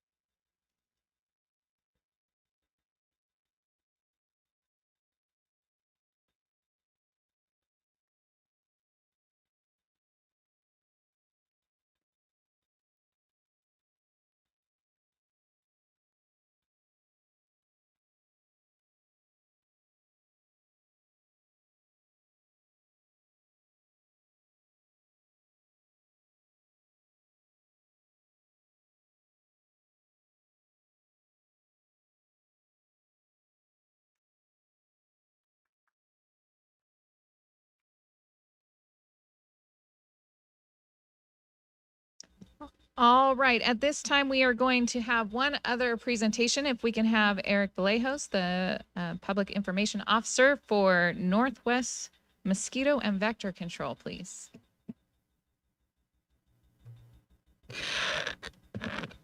All right. Good evening. Again, my name is Eric Vallejos. I'm the Public Information and Technology Officer for Northwest Mosquito and Vector Control District. I'd like to thank the City Council for having me out tonight. Northwest Mosquito and Vector Control District is a public health special taxing agency that provides integrated vector management services to the City of Norco as well as the residents of Northwest Riverside County. We're governed by an 8-person board of trustees in which Miss Councilperson Alleman sits on. And then I'd also like to welcome back Mr. Hanna. He was one of our previous trustees. This evening, I'd like to just review what the district's been doing to start the year and what we could expect moving forward into 2023. With the tremendous amounts of rain that we had over the winter, a lot of our natural water holding reservoirs are completely full of water. So a lot of our work in the early spring, our technicians have been going out, inspecting and treating those sources. As you can see, with the rain, we also get some weeds. So we'd like to kind of ask the city if we could maybe work together. I've instructed our technician to reach out within the next week to maybe get these sources cleaned out to get this water moving so it's not sitting stagnant, breeding mosquitoes. Some of our early work we've also done, we did a barrier treatment at the Wayne Macon Park, just where it's situated within the city, right along the riverbed. That's one of our priority sources. There's a lot of activities there. Myself with my son in T-ball, so we want to make sure that the mosquitoes are main, you know, that, like I said, that's our number one priority, or one of our number one priorities is making sure everyone's safe. There's a lot of places the mosquitoes could rest, and doing a barrier treatment there worked really good. It really draws the mosquitoes being so close to the river, and then all the lights come on, it just attracts everything that way. While we've been relatively lucky so far this year with temperature, just want to remind the city council as well as the plenty of residents that are here that as temperature rise, we are expected to get more calls by this graph. So there's some things that we could have residents do to really help us out and to share this responsibility of mosquito control. And it comes down to these, you know, really simple tasks: tip, toss, and take action. We're asking residents to do their part to go around their properties, find anything that can hold water for more than a couple days, and toss it out, tip it out, and do what you can to not have any more water on your property. It's a bad thing, but as little as a bottle cap is all that you need in order for a mosquito to complete its life cycle. So think of anything, whether, you know, a trash can, old tires, water troughs, things like that are all potential mosquito breeding sources. So go around, dump those out. And if you have any questions, we're here to be a service for the residents. Give us a call. We could have our technicians come out. They're specially trained. They know what to look for. They could go around your property. There's no fees to the residents for our services, so they're not going to hit you with a bill at the end of the inspection. They're going to go around, they're going to look for these mosquito breeding sources. If we can, we'll remove them, but if it needs to be treated, we'll treat it and be on our way. Take action. We're asking residents to also, if you're going to be outdoors, the weather's getting nice, make sure that you use an EPA registered insect repellent such as DEET, picaridin, IR 3535, or something with oil of lemon eucalyptus in it. You could go to the EPA site, they have a list, you could see what works best for you. But whatever you do decide to use, make sure that you read the label, you reapply it correctly. I'm kind of doing similar to like sunscreen. It's only gonna work as well as you apply it. So you need to use the insect repellent, and with the change in the biodiversity of our mosquitoes, it's not just dust time now. At any time of the day, these mosquitoes could be biting you, so you wanna make sure that you're applying the repellent consistently and regularly. Wanted to keep it short. I know the council has a busy schedule today, so I'll take any questions at this time. All right, thank you for your presentation. Council, do we have any questions? Councilmember Hanna.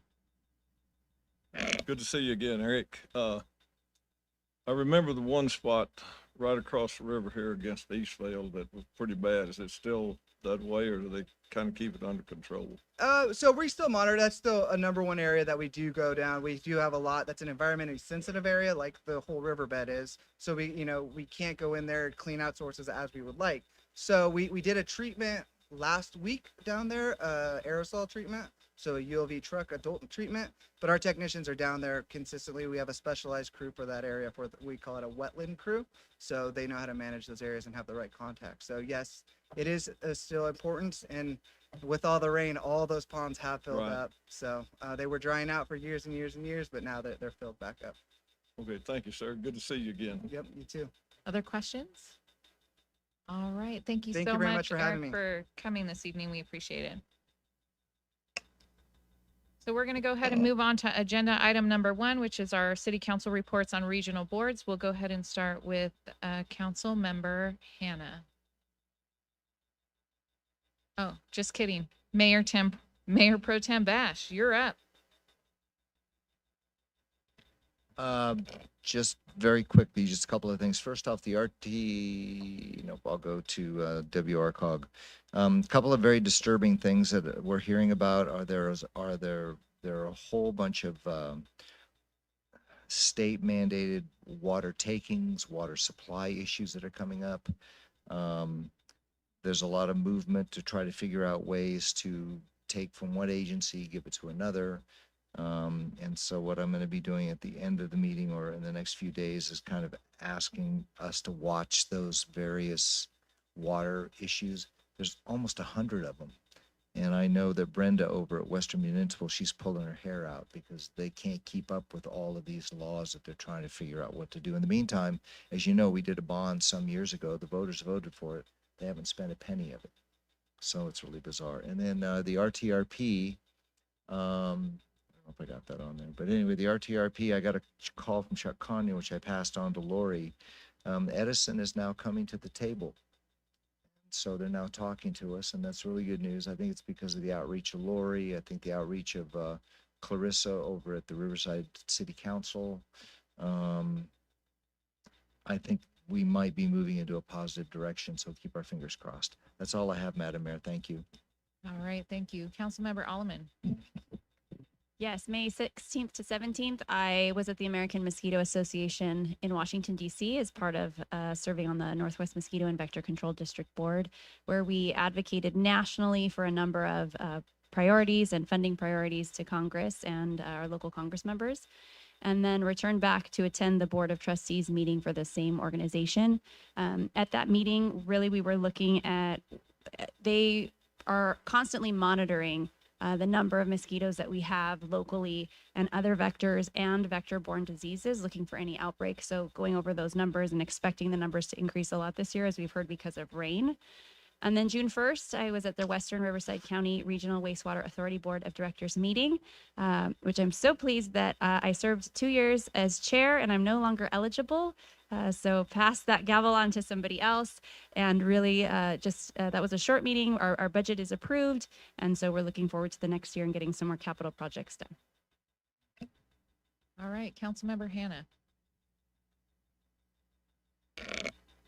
As you see, the ridership is up. When I say up, ridership went way down during the pandemic, and they're trying like heck to get everything back to order. It's going to take a while, but the spring service change was effective May the 14th. 25-cent rides for everyone from June 1st to August the 30th, and it's available on all fixed routes. And one more thing that came in late today, and Dana, thank you for getting this on the board, is the weekend closures on the 91 and freeway this weekend. They're going to be full closures all weekend. The eastbound 91 from Green River to Surface Club, Auto Center Drive, and it's going to be from Saturday at 1 a.m. to 7 a.m., Sunday from 1 a.m. to 7 a.m., and Monday from 1 a.m. to 5 a.m. And eastbound, westbound 91 express lanes, Riverside County, will be closed from Friday at 9 p.m. till Monday, June the 12th at 5 a.m. And the nighttime full closures is the eastbound Green River Road on-ramp from June 9th at 9 p.m. to Saturday at 7 a.m. and Saturday from 9 p.m. till Sunday morning at 7 a.m. and Sunday from 9 a.m. to 5 a.m. on Monday. So if it's going to be unhandy for you, take your quarter and ride the bus. It goes all the way down there. So thank you. That's all I have. All right, thank you. Councilmember Newton. Good evening. May 18th, we had our barn project, our construction subcommittee meeting. And then on May 25th, I attended the Riverside Local Agency Formation Commission. That's all I have, Mayor. Thank you. All right, thank you.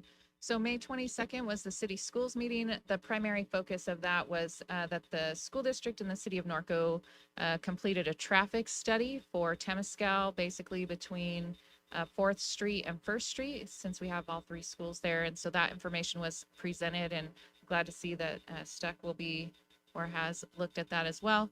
And then Councilmember Allman was able to help us get a meeting with Assemblywoman Cervantes regarding the prison closures. So we were able to get some time with her to advocate for the closure of the CRC instead of a full closure of Chuckawalla in Blythe. So was appreciative of the time to have that meeting. So that concludes our reports, and we will go on to our consent items. So I'm going to ask if council members have any items that need to be pulled. All right. Are there any public comment cards? I have one public comment card for 2G.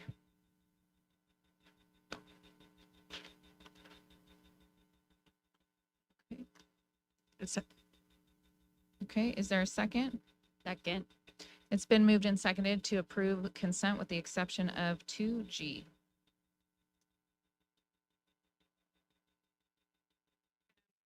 Please vote.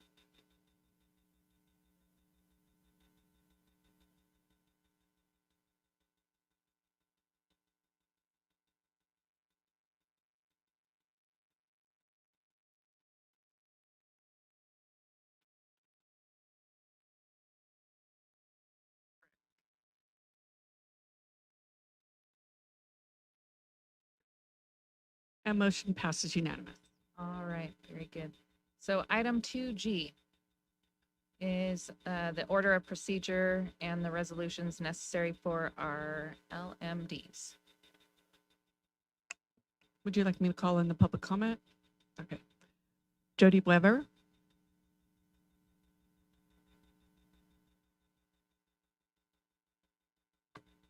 Good evening, Council. As you know, I do reside in LMD4. I have been before you for the last 10 years regarding this issue. In particular, it was kind of a surprise that it was on the agenda, but glad I was here. I didn't receive any notice this year. Perhaps I missed it. We have normally in the past had LMD meetings in May. If I missed it, let me know, but otherwise, this is an opportunity in which we could have had questions as homeowners, and I bring these to your attention now because this is a preliminary report which I had not previously seen. So with that, I do want to bring a few items to your attention, and of course, I'm sure the engineer may be able to address it as well. In particular, as to LMD4, the first issue that I do have is an operating contingency, 5%, max 4% applied of $17,800. As my review of the Streets and Highways Code, there is no provision for an operating contingency. I understand, Ms. Sasson, in your experience, as well as other conversations I've had over the course of the last 10 years with former city managers, this is not a savings account. This is not an opportunity for the city to have any contingency. There is no provision, and I invite you to advise me where in the Streets and Highways Code that it allows for any operating contingency or any savings account. This is a direct tax to everybody's property, and the individuals that live there are the individuals who should be paying the tax. This is the problem that I had with the drainage issue, which I wasn't around for, but you couldn't actually do that. The Streets and Highways Code allows for special assessments, which you don't want to do because it's too costly. But I'm just advising you that I have an issue with the $17,800. My other problem is the capital project, which is entitled Ridge Ranch Park Playground Surface, $50,000, just a blanket $50,000. I haven't been advised, nor is there any information that I'm aware of that you actually went out for bid. Did any RFP ever go out to get this money, or are you just setting it aside in a savings account in which you can do an RFP later? That's not necessarily what I would consider to be transparent. I would like to see as a taxpayer, because you're going to start taxing me come July 1 on our property taxes without an RFP, without having an understanding as to what the potential cost could be on that playground improvement. So again, let's get some RFP, let's get some information, let's get an idea. This is not a savings account that you can end up doing an RFP later that could come in at $30,000, but you're charging the taxpayers, the homeowners, an additional $20,000 because you're coming in here with no information from an RFP as to exactly how much it would cost. Again, I don't know it, maybe you have done it. Same thing with drainage enhancement. This report does not provide anything for drainage enhancement and what it means. Again, it's not a savings account. This is the first time I have seen these additional items. There's also a duplication under drainage repairs for $10,000, which probably overlaps with the drainage enhancement. Again, issues I'm bringing before you that could be addressed by the homeowners in a personal meeting, but I'm bringing it to your attention now. This is a draft before you vote, which, by the way, you always put the vote up and you have no other alternative but to pass it, or otherwise, you know, again, I just don't like the agenda item being so late in the fiscal year. Thank you. Thank you. I have no further comments, Mayor. Okay, very good. We'll bring it back to council.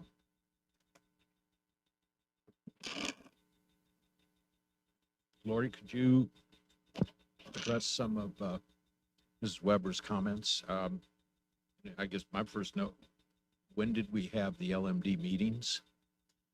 Sure, Councilmember Newton. So first to clarify, this is the procedure authorizing, setting the resolutions and setting the hearing date for June 21st.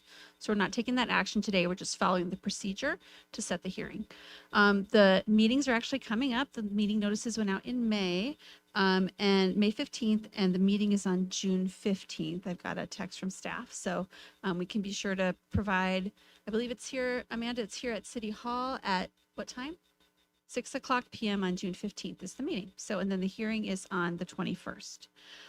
With regard to the questions, yes, Jody and I have had a conversation with regard, and I'll just respectfully disagree. It's completely appropriate to have reserves for cash flow and for future replacement. I think that the Streets and Highways Code language that allowed for direct assessments predates Proposition 22-18, excuse me, when cities used to be able to adjust the rates and without voter approval in some cases when the statute didn't have a CPI.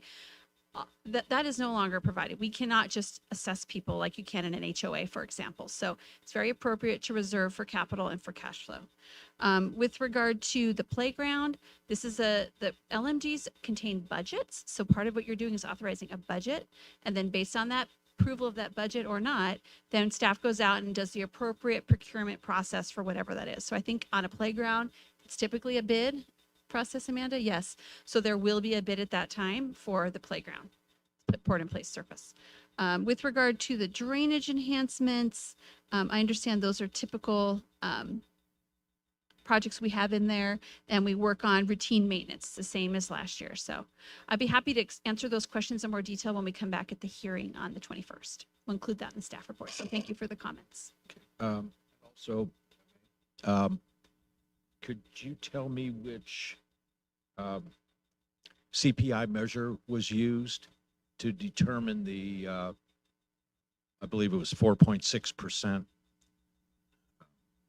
CPI increase? Yes, so that's the March to March CPI, all urban consumers for San Bernardino, Riverside County area.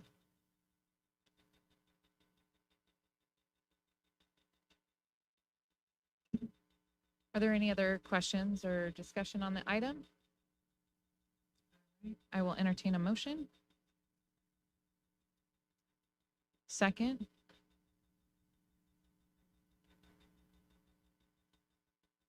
Please vote.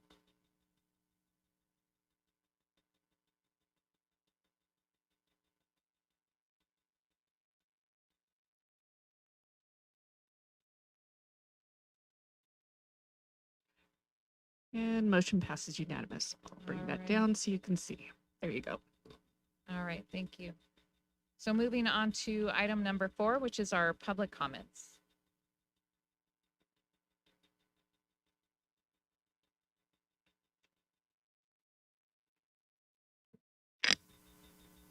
Please limit comments to 3 minutes or less. The governmental body shall not discuss or act relative to any general public comment. The first one is Henry Langelis.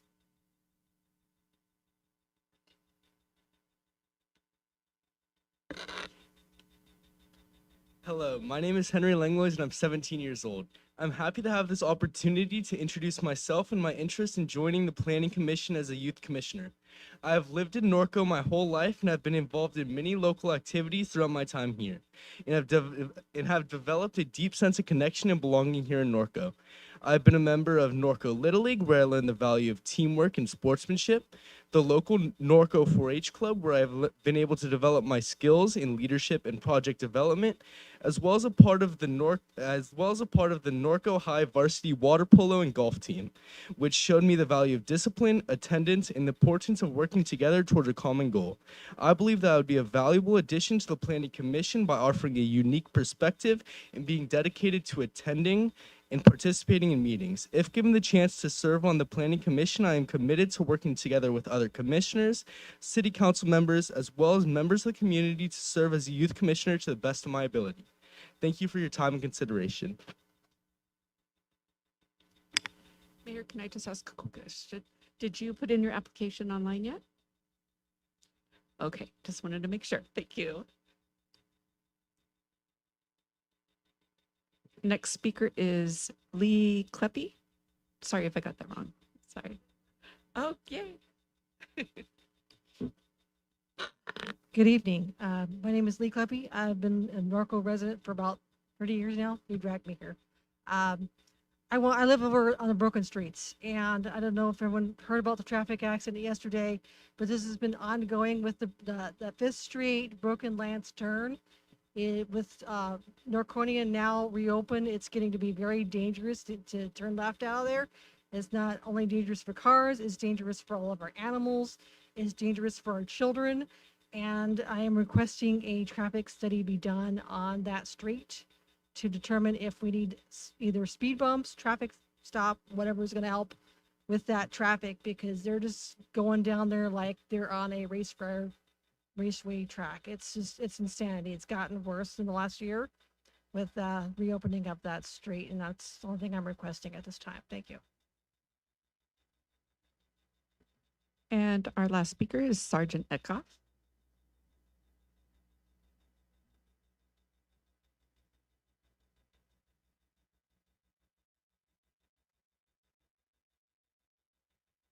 Mayor, council, staff, people behind me. I just wanted to thank the city of Norco for the extreme amount of work that was given to the Memorial Day ceremony. It means a lot to a lot of people. I have people coming up to me, vets, relatives of vets coming up to me and thanking me for what we do. I got a small part, but thank you for the group that does it. I'd like to especially recognize the city, the people that put the chairs out and clean up the place. They're not mentioned that often, but they should be. And the thing about it is, I've asked them to do some simple little things. Can we have some water over here? Could you clean up this mess here? And all the time I get a sense of ownership from these people, and they're happy to do it. There's never an attitude. It's always, yeah, I can do that. What else do you need? This attitude of ownership comes down from the top, and it's reflected at the lower levels. And I just wanted to thank the city for putting on such a fantastic ceremony for the vets, for the memorial this time, the vets next time. Thank you. Our next speaker is Jody Weber. Thank you. Good evening, council, once again. I come up here and I have a few comments and complaints oftentimes, but I also wanted to come up and thank you for a wonderful service on Memorial Day and how much work it actually went into. It really was amazing, and I do thank you for that. I also want to thank you for what I noticed, but also make another comment.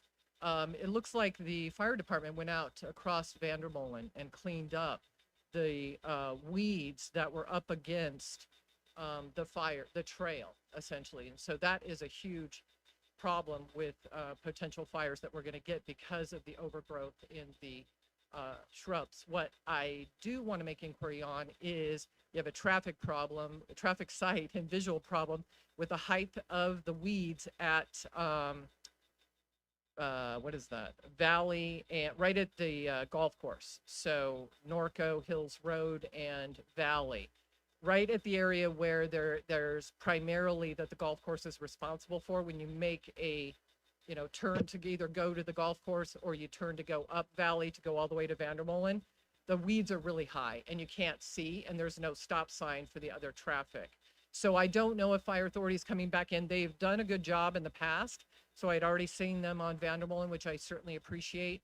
And I don't know if you actually have them coming in to actually cut that down because it's a traffic hazard in addition to fire. So I just want to bring that to your attention because I don't know if they were expanding to any of the other areas up in the hills where the vegetation is almost like 4 or 5 feet high. So, thank you. I have no further speaker cards for this item, Mayor. All right, thank you very much. So that will take us to number 5, which is our legislative matters.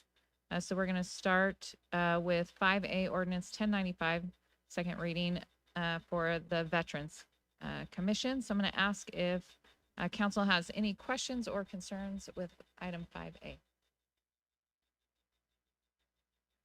Yes, absolutely. Mayor, if I may, I want to point out we've distributed to you some information, updated information. So I had an opportunity, the folks on the existing Veterans Committee had reached out and said that they were reviewing the ordinance and had some input for your consideration. So I got to chat with actually Larry late last week, and then the committee met on Monday or Tuesday to discuss it. And so they have provided an alternate recommendation. So you have 2 versions of the ordinance in your packet and they're marked. One of the versions reflects the first reading changes that you made. And then the second version reflects their input. And so their input, if I could just summarize, is recommending that with regard to the composition of the committee. So at the last meeting, you had some discussion about having a certain number of seats for certain numbers of people and certain types of offices of folks. After some consideration and study of that, what the committee members have recommended is that instead we simplify that language, and you'll see that in there. I'm paraphrasing here, something roughly that there's a minimum of 9 and that 7 of those must be veterans honorably discharged. So kind of simplifying is their recommendation. And again, remember, this is for the commission down the line. The initial commission will consist of everyone that is on the existing Veterans Executive Committee. All those people will be appointed. So they're kind of envisioning what happens down the line. So minimum of 9, at least 7 of whom must be honorably discharged veterans. And then there's a cleanup piece adding we have some standard language in our ordinances. So with regard to folks that have been convicted of felonies, we don't let them serve on commissions. So so those 2 versions are in front of you. And just a procedural note that if the version, because it does kind of substantively change the commission composition, that would require another second reading at the next meeting following Colin's recommendation. So. All right, thank you. Any questions from council? Okay, do we have public comment? Oh, do you have a question, Catherine? I do have a question. And I know that you were at the meeting, correct, Kevin, when the changes were discussed? So maybe you could provide, and then if we have any public comments as well. Just when we talked about the changes before, I heard from the veterans that they wanted 7 to 9 members is kind of what the recommendation was when we first discussed this. And then in the discussion, we wanted to make sure that there was space for all the various groups. And so the number of 9 was picked, and then plus 2 council members makes a commission of 11. With the simplification of that, was there any discussion? Because 11 is still a pretty big group. Was there any discussion of the number or keeping it the same? If I may, Madam Mayor, I'm going to go ahead, if you don't mind, I would bring up the current chair and let him go over that. I think that's the best way to go because I couldn't be involved in that discussion because I'm voting on it. So I had to leave the meeting during that time and then come back. So I think it'd be best if you don't mind, we bring Jeff up. Is it? Yeah. Point of order. This is a second reading, and no public testimony should be taken. No, we don't have a public hearing, but the Brown Act gives the public the ability to speak before council consideration of any item, including a second read of an ordinance. Right. There is no new evidence taken, and there's no additional public hearing, but the public does get a right to comment. On a second reading. Correct.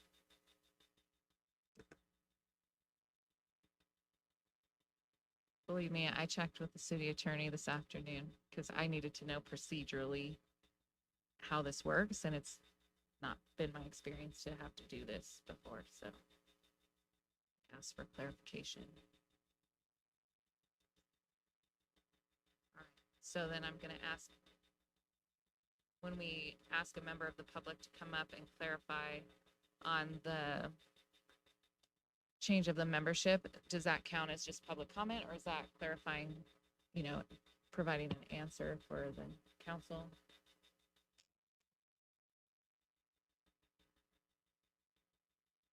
It's not reopening the public hearing, so I don't think we're taking new evidence. I think they're just clarifying the amendments to the ordinance. Okay. All right, so if the chair will come up and answer Councilmember Alleman's question, please. I had filled out a card just in case, but since I've been called up, I'll just answer the question rather than adding anything else. The discussion was based on the comments and the discussion that you all had back on May 3rd when you did the first reading. And definitely the veterans were appreciative that the change went in with the change from 5 to 9. But in further discussion, we were talking about some of those seats that were being pre-allocated, or some of those seats are not seats that are consistently able to be attended by, like the college representative. Even if the same person came, it probably is only going to be a 1-year thing. But in the years that we've had that position, that's been very hit and miss. Even though we had a seat set aside specifically for Dave Spratley, who was the ROTC instructor at the Norco High School, his attendance, as much as he tried to be there, wasn't consistent enough. So the veterans felt very strongly that that wording be removed, but to maintain the core, and Berwin had made the comment at the last meeting that he wanted veterans only. They decided that maybe the better wording is out of the 9, that we appreciate that it was changed to a minimum of 9, that out of the 9, a minimum of 7 would be veterans. And then of course the condition is that they have to be honorably discharged. No dishonorable or otherwise will be allowed, because there was a loophole. We figured if 7 of them are members and 2 of them don't have to be, what if a veteran fills in the extra 2 seats? So we added that extra section down in the requirements where it says that they must be honorably discharged regardless of whether they're part of the 7 or maybe, because again, you could expand and have 18 at some point if you all decide to, but they would still have to remain from that requirement of the honorably discharged. But that point of the 7 was just to make sure that if we do ever drop to 9, that we keep 7 as veterans. Hope that helps. But they felt very adamant. Kevin, as he mentioned, had to step out because he was going to be voting on this. So after he left, the remainder of the committee that was there voted unanimously to ask for this change. So we would hope you will take that into consideration. Anything else while I'm here? All right. Okay. Thank you for the opportunity. All right, so then, was it just one card? Okay, so then I'll bring it back to council for discussion and action, I guess. Motion to approve. Second? With the changes, correct? The amended version. The amended version. Yes.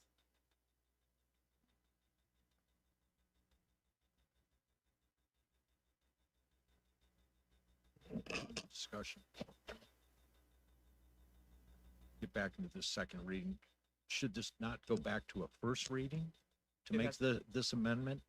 The statutes don't make a distinction between words first or second. What they say is that an ordinance cannot be adopted within 5 days of its introduction, or it can't be adopted within 5 days of substantive change. So whether this is called a first read or second read, we can't adopt it within 5 days of a substantive change. The council's making a substantive change tonight, so we have to take it for another read, at least 5 days out. We can call it a second read, we can call it a third read, but we can't do it within 5 days of tonight.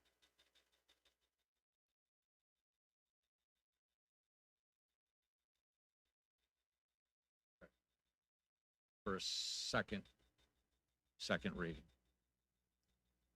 Thank you.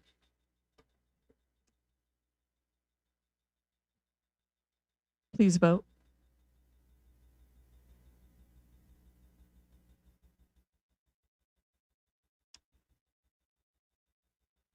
And motion passes unanimous. Thank you. Dana, are we clear? This is because both versions were amended. We're talking about the version that was recommended by the committee. The Veterans Commission. I had asked that. All right, so moving on to item 5B, which is a second reading of ordinance 1096, 1097, and 1098.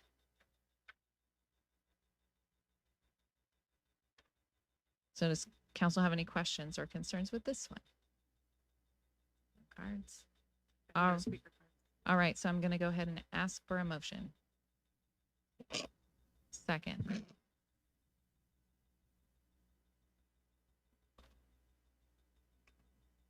Please vote. So we're good, Dana, to approve all three in one motion, correct, since they're listed?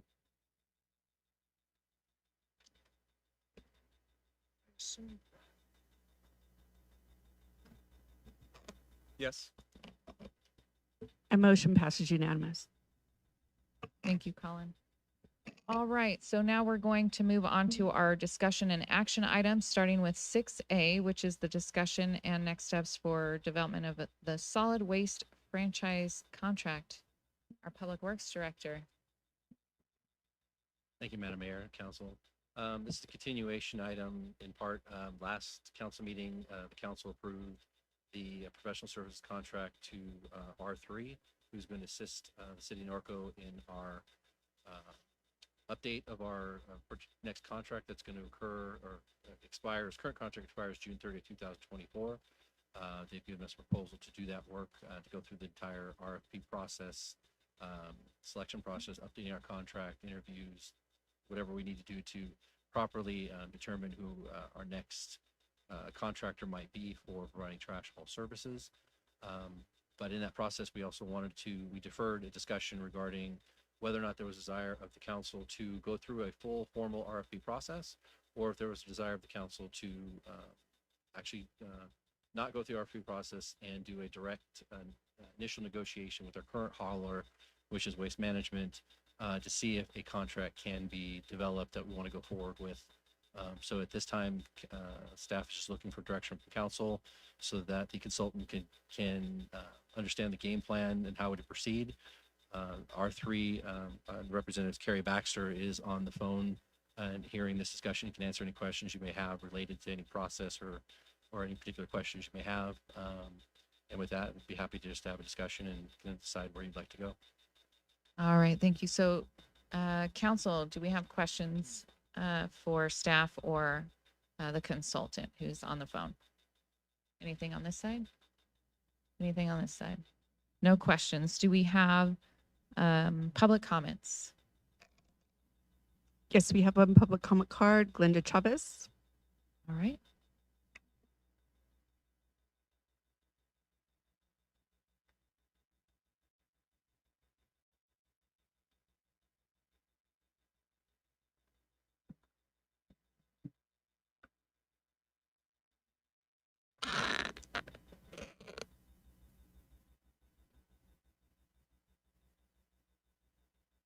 Good evening, Mayor Goodmeyer and council members. I'm Glenda Chavez, your Waste Management Representative. We submitted a letter that outlines the offer that was made during the May 3rd City Council meeting to hold this year's rate adjustment for the opportunity to negotiate a new agreement.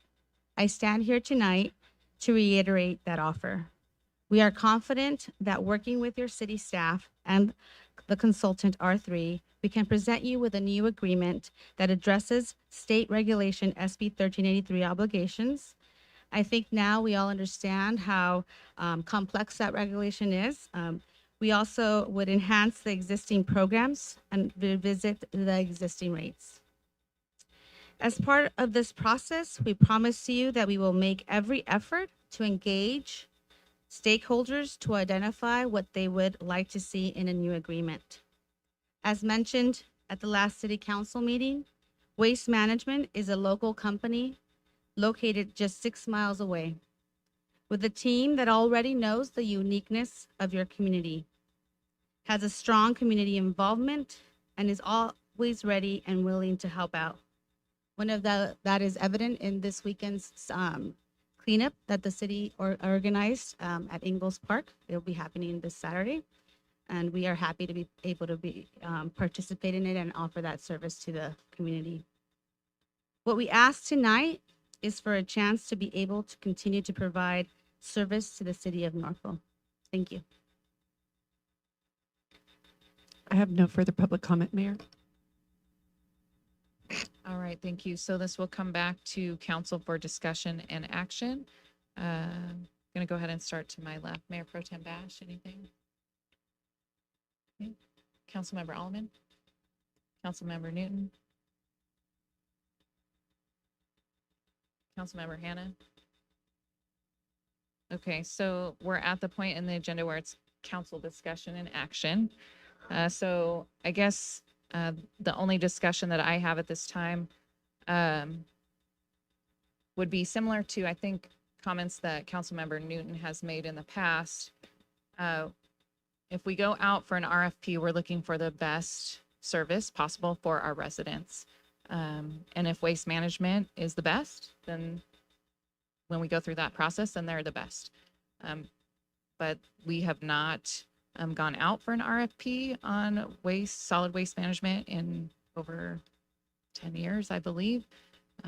And just my own personal observation in the community, there's more players in the game at this point in time than there used to be back when the first contract was made. So that's the first part. And then the second part would be, again, when I ran for election the last time, one of the direct questions that I was asked at several meetings was, when the waste management contract comes up, will you advocate or ask for it to go out to bid? And my answer to that was yes. Again, we're in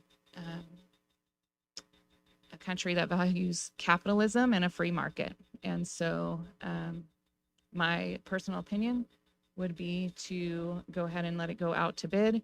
And again, if Waste Management is the best, then they're the best. We'll continue with them. And if there's somebody else that can provide better services, then so be it.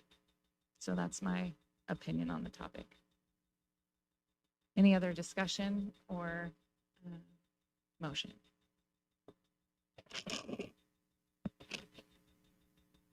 Well, I appreciate your comments.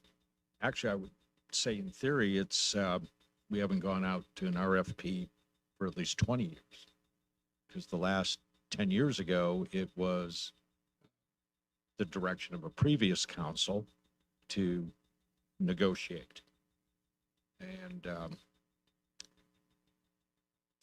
you know, overall, I have a lot of respect for Glenda and the job she does for the city. Waste Management's a very capable company. And, you know, we've also had a lot of residents reach out to us making that request. I guess in all fairness, this is a question for the city manager. Not that I specifically want to support it at this time, but if we were to negotiate with Waste Management and the time constraints that we're under, okay, that there would, and let's say those direct negotiations fall apart, so we don't have a time crunch to when the contract comes due. Would it be possible that their contract is extended for X amount of months to go through an RFP? Am I saying that correctly? You know where I'm hearing your coming from? question. I would suggest we would look at it through a different way. Okay. If it was the consensus of the council that they wish to that you wish to negotiate with Waste Management, I would suggest that a prerequisite to that would be a Waste Management and the city entering into an agreement to extend the existing contract if we're not able to come to terms. Right? Because absent that, you could enter into a negotiation with Waste Management. You just can't come to terms and you have, say, 3 months left on the agreement. Right. So in that place, you're in a place you have to. So I would suggest, and I would guess that Waste Management would be amenable to a prerequisite to that negotiation would be an agreement like that. Would say something like, if the parties are unable to reach agreement, then Waste Management agrees to extend the term of the agreement and continue to provide service for another full year, say, on the agreement or something to that effect. Because we wouldn't want to be in that position. Correct. Like, if that is the case, we would extend it 6 months so that we can reach an agreement from the term of the existing. And you'll recall, Greg, that's exactly what happened last time. We got into a serious crunch. Right. And, but there was some other politics involved with that, Kevin. Because yes, and it was a last minute deal that wasn't right. That's right. And so I don't want to get just into that situation ever again. Like I said, Waste Management is more than a capable company, and I guess I tend to agree with the mayor overall on this. My best advice is you're strong competition. You know this market. You know this town better than anyone else in the mixed solid waste industry. Beat your competition on the ball field. I think that's the best way. It's what our residents want to see. And, you know, it's just not lowest bid. There's a lot of dynamics to this RFP. And so it's not going to strictly be based just on price. That's should be obvious to all of us. Thank you, Mayor. Any other comments from council? Okay, Berwin?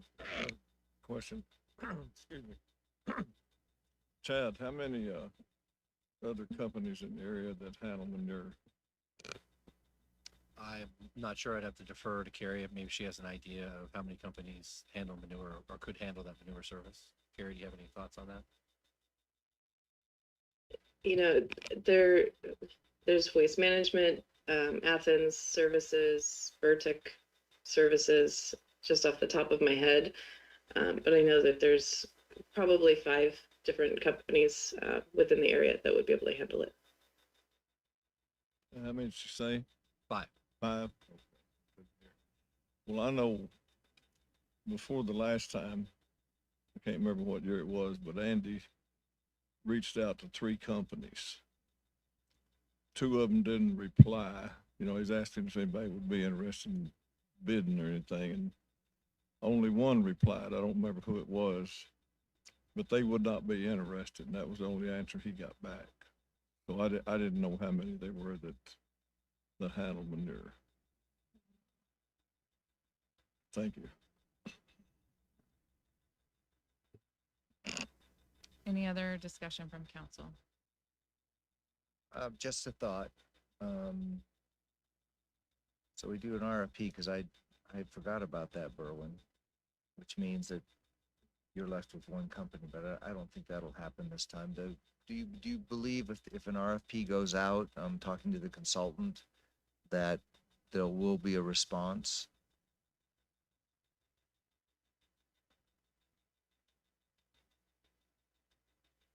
Carrie? sorry. Yes, I strongly believe you'll have 4 to 5 different proposals that come in if an RFP goes out to bid. Thank you, ma'am. Anybody else? All right, I'm gonna go ahead and make a motion that we direct staff to go out with a request for proposal with the consultant.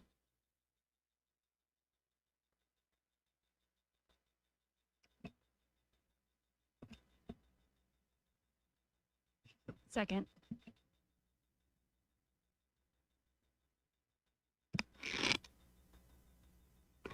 And the motion is direct staff to conduct a full request for proposal process. I'm removing that. Okay.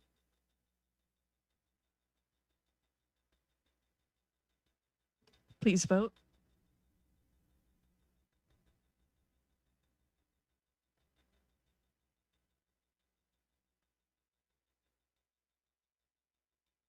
Motion passes unanimous.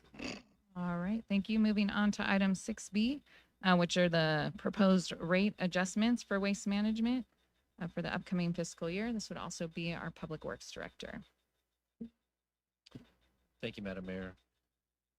Annually, under our contract, Waste Management has the opportunity to come forward and we process their request for a rate increase that's allowed under the contract. Commonly, those increases are related to CPI, and then also any pass-through costs they get from third-party vendors, like the actual landfill locations that they go to. The tipping fees may rise and go up, so those are factors that they look into to develop their increases. The CPI that they're reflecting in their request is from January to January. That's the time period that they're using. And it uses the Riverside, San Bernardino, Ontario index, same one that we use for LNDs. Previously, just a reminder, in the contract, it actually normally talks about going from December to December, but it used an old index that doesn't exist anymore. So a couple years ago, we agreed to allow a change in that to use this particular index that we use now, and that index reports every other month. So in this case, the closest one is January, consistently used as January, closest to the period where they are asking for that increase, because they provide the letter to us in March. And so that's why we use the January, or you're using the January CPI. So I just want to clarify what's being used and why. As part of that information is provided to the city, in regards to the overall rate sheet that is provided to us by Waste Management that reflects the desired increases based off of the information they provided. We double check that information to make sure it calculates correctly. And we prepare the information for you in the staff report that indicates all the level of fees and how they will change overall. Waste Management is here tonight. They can answer any questions directly that you may have regarding their request. And with that, I'd be happy to answer any questions you might have. All right, council questions of staff. Berwin, do you have any questions? Councilmember Newton, do you have questions?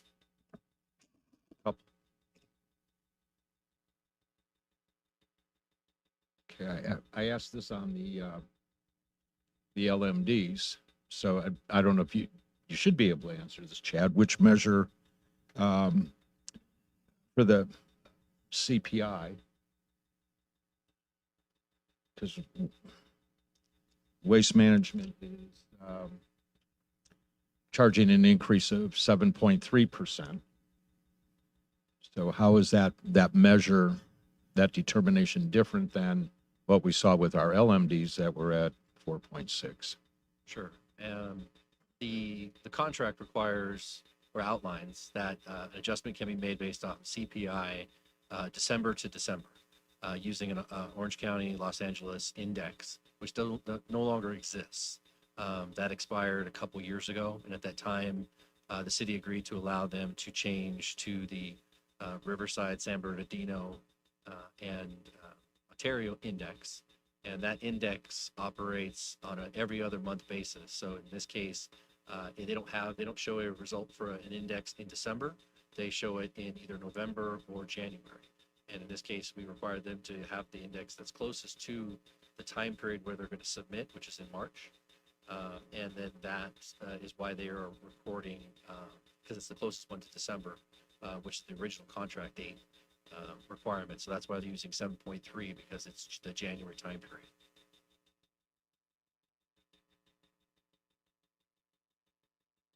I would think March is closer to today than it was to January. Correct, but the contract specifies it shall be a December to December index. Okay. The closest one to that Alright. is January to January. So another note to change on a future contract. Yeah, so I have heartburn about that. As all of us know, I mean, inflation is still very high, but it's been going down.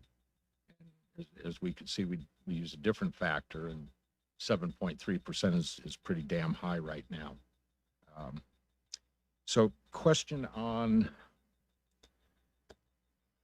and I'm sure you get them quarterly, on our tonnage reports on manure and green waste, where are we quarterly or yearly on tonnage on manure that's going to Viramontes?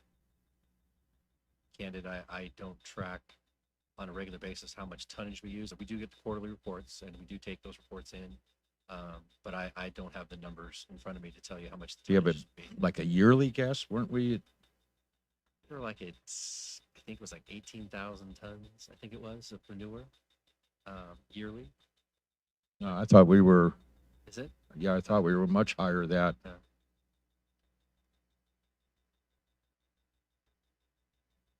So can we follow up on some tonnage reports? We used to get that quarterly. Yeah, we get them quarterly to us. Okay. The staff, and we file them for our annual reporting.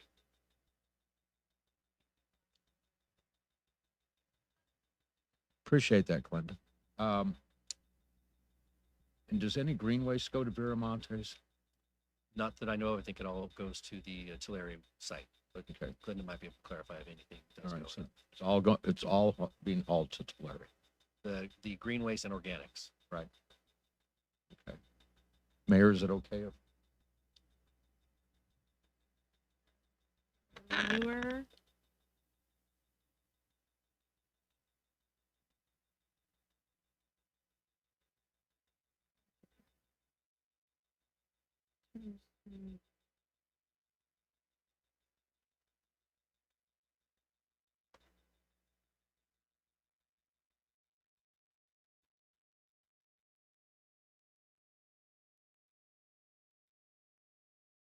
So, I'm looking at the annual report for 2022. So, for the manure, it was 11,037.94 tons. Manure. Residential or commercial? It's for commercial, and at the residential, it's 6,032. No. No.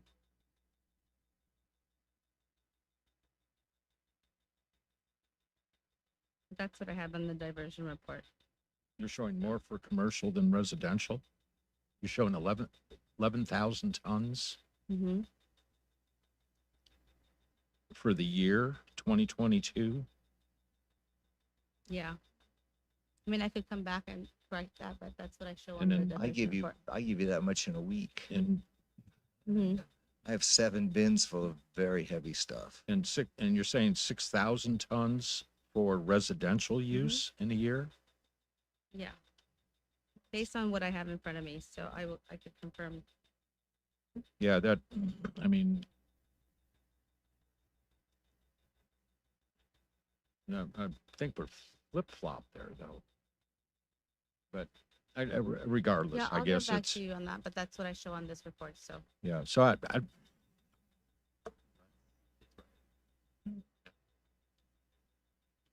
11,000 tons. 11,000 tons commercial, and that's the large farms and everything goes there. And the reason I'm asking this, not so much for this contract, but late at night when you want to equate waste from a horse into what tonnage is being hauled away, it gives you a pretty good indication on how many horses are still in town and where that population's been reduced without ever approaching the subject of doing a census. Mayor, if I may add to that, Councilmember, you and I were thinking exactly alike. I'd actually had staff go back and get historical data for me, and I've got a chart. I'll share it with you. Going back, I think we had Victor go back 5 years and chart the data. And so I have manure tonnage for the last 5 years. Right. Yeah, I can show you. Because it used to be much higher. Maybe so. It's trended down slightly over the last 5 years, but not dramatically. More people plowing it under, more people still using the illegal hauler, more people just leaving it piled. That's possible. And if I can, my apologies, I was hearing 11,000 pounds, not tons. So that makes a lot more sense now. Okay. Okay, and just to finish up, Mayor, that this year with Viramontes, with their letter, is the lowest cost increase that we've ever seen, which is extremely reasonable at 30 cents a ton at 1.1%. They seem to have the right idea. So that's all I have at this time. Thank you. Any other questions over here? Kevin? I don't have a question, but you know what? We shook hands. We made a deal. And as much as, I don't want to pay it because I pay through the nose, we made a deal. This was a 4-1 vote when we did it. And I can't see how we can not go with what they're asking. That's all I have to say, Madam Mayor. Thank you. I do have a couple of questions. I'm not sure if I'm going to guess, Glenda, that you're going to have to answer them. But in a letter dated May 31st to Lori regarding the annual rate adjustments, in the second paragraph, there's a mention that Waste Management is looking at, or we discussed the opportunity in the near future to offer facilities closer to the region than what are currently being used to benefit Norco. So I'm just asking, where would that potentially be, or what the examples of that are, since it was mentioned in the letter? Or somebody can answer it since it's documented. Thank you.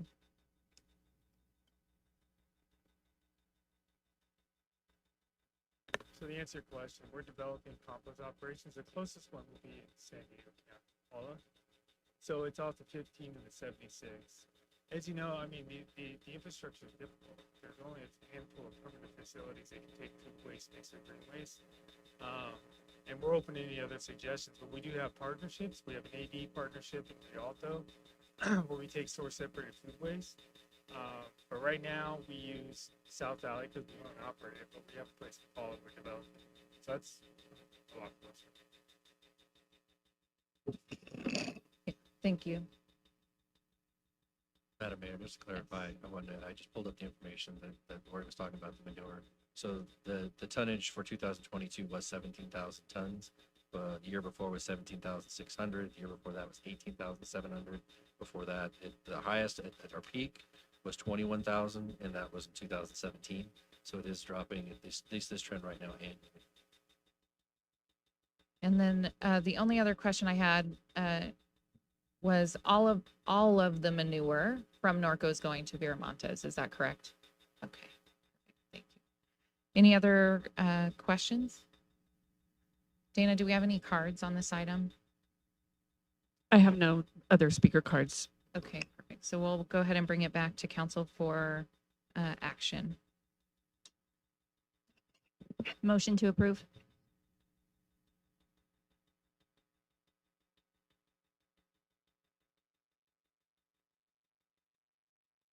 Please vote.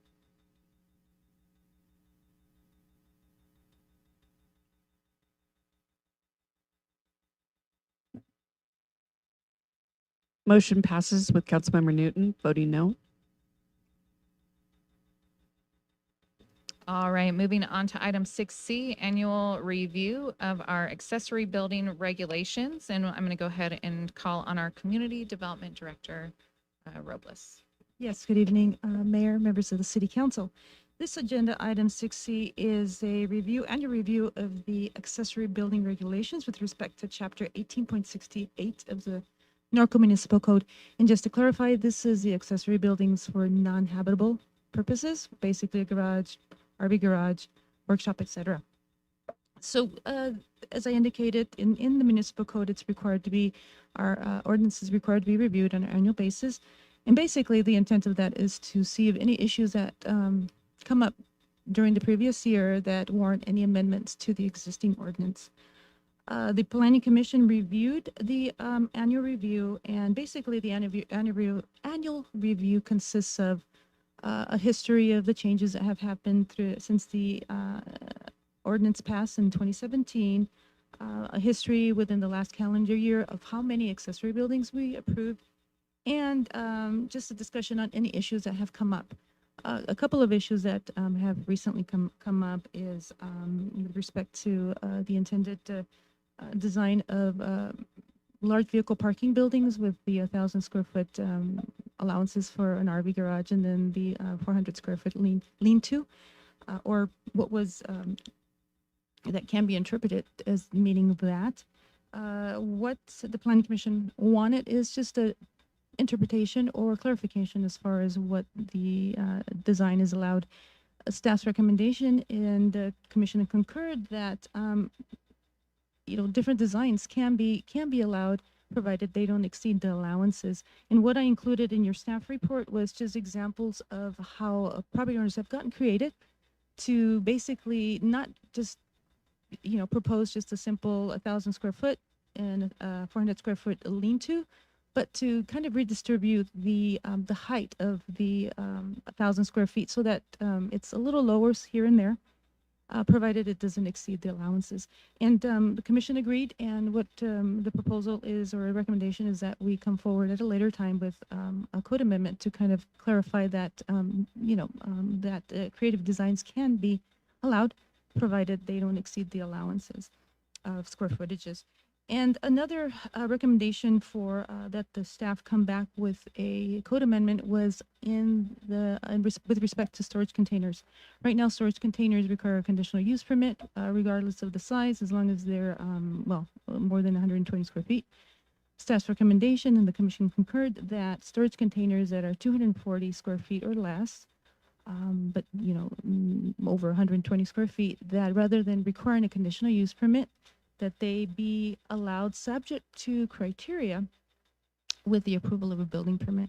So what staff would come back with is a code amendment to establish some criteria to allow storage containers with a building permit as opposed to a conditional use permit. So the recommendation is that staff come back with code amendments, and the staff's recommendation is that the council concur, and that at a later time that staff will come back with code amendments to reflect the recommendation. With that, I will conclude and answer any questions. Thank you. All right, thank you. Questions for staff? So could you just go over the rules for storage containers? Storage containers require a conditional use permit. So, and that's it's written in our building code, and it references the Norco Municipal Code with respect to requirements for accessory buildings. So they would have to meet the setback requirements, the maximum height allowances, etc. But they require a conditional use permit, which, the reality is it's a bit costly for our residents. So, and in an effort to hopefully facilitate, a little easier approach for our residents, that's where the recommendation is coming from. What about a recommendation to make them look prettier? That would be codified if we come forward with a code amendment, we'd kind of help establish some criteria so that they can be approved at staff level, with the criteria such as, they be painted, they add false windows to kind of make them a little more compatible with the residential. You don't even know they're storage containers. That is correct. So I would be personally in favor of as strict, as nice as possible. Mm-hmm. That's all I have, Madam Mayor. Thank you. Councilmember Alden? How easy to place or remove our storage containers? My questions are all about storage containers too. How easy? Well, they're not bolted to the ground. So as far as it's basically just bringing in the adequate vehicle to pick them up and move them out. Okay, so that can be towed in and out? Yep. Okay. Mhm. What's the how much does do you know how much a storage container costs? What like the difference in cost? I do not. As far as Anybody the up here private. know? Tell you, we just bought one for the ag department and they're gonna be, depending on size, anywhere from $15,000 to $40,000. Oh, wow. It depends on how many times they've been used and the condition of the container. And then I had some questions about the criteria as well, just to add on to what Councilmember Bash said in regards to design standards. In addition, that they be screened possibly somehow, because certainly there are properties that have storage containers and you don't notice that they're there, or they blend in, they look very nice. And there are others that are similar to maybe perhaps blight. I certainly want to support people's rights to do what they would like with their property, but want to be mindful of the neighborhood and, you know, in keeping with the health and the safety and, you know, kind of the outlook of where our neighborhoods are. So right now with the CUP, the current setbacks apply and all of that. At what point, but there are storage containers that are on properties that were placed before those requirements were there. That's correct. And right now, the CUP has been in effect for quite some time. So, I mean, they're probably non-permitted non-permitted there. And this criteria would apply, would apply regardless. Okay. I would, as Councilmember Bashir, would support that, but given that there are some further, you know, guidelines in terms of kind of what we have for our accessory buildings, Sure. right? You can't just put up a shack that That's looks correct. like whatever, right? So it's so similar because it is a building that's being used as an accessory building. So modeling it after what we have for accessory buildings. Yes, but- and as I mentioned earlier, this is just basically asking, should we move forward with the code amendment? And staff will come back with criteria with the design that, and we'll take that, what's discussed here, I'll take it into So that- consideration and come up with some design criteria. Definitely. So that would be my feedback. With those things, yes, but just to put them wherever or however, I wouldn't be in favor of that. Councilmember Newton? Thank you, Mayor. Alma? Yes. Just briefly on storage containers, wasn't there a conversation on 30-foot and 40-foot containers? Well, yes, briefly, and the intent is for those that are 240 square feet, regardless of the depth, as long as they don't exceed 240 square feet Okay. and below, we would approve them at, the recommendation is to be approved with the building permit only. If it's more than that, unless the council directs otherwise, or, you know, the commission recommendation, they would still, anything bigger than 240 square feet will still require a conditional use permit. Okay. And which would go to the planning commission. That is correct. Okay. All right. So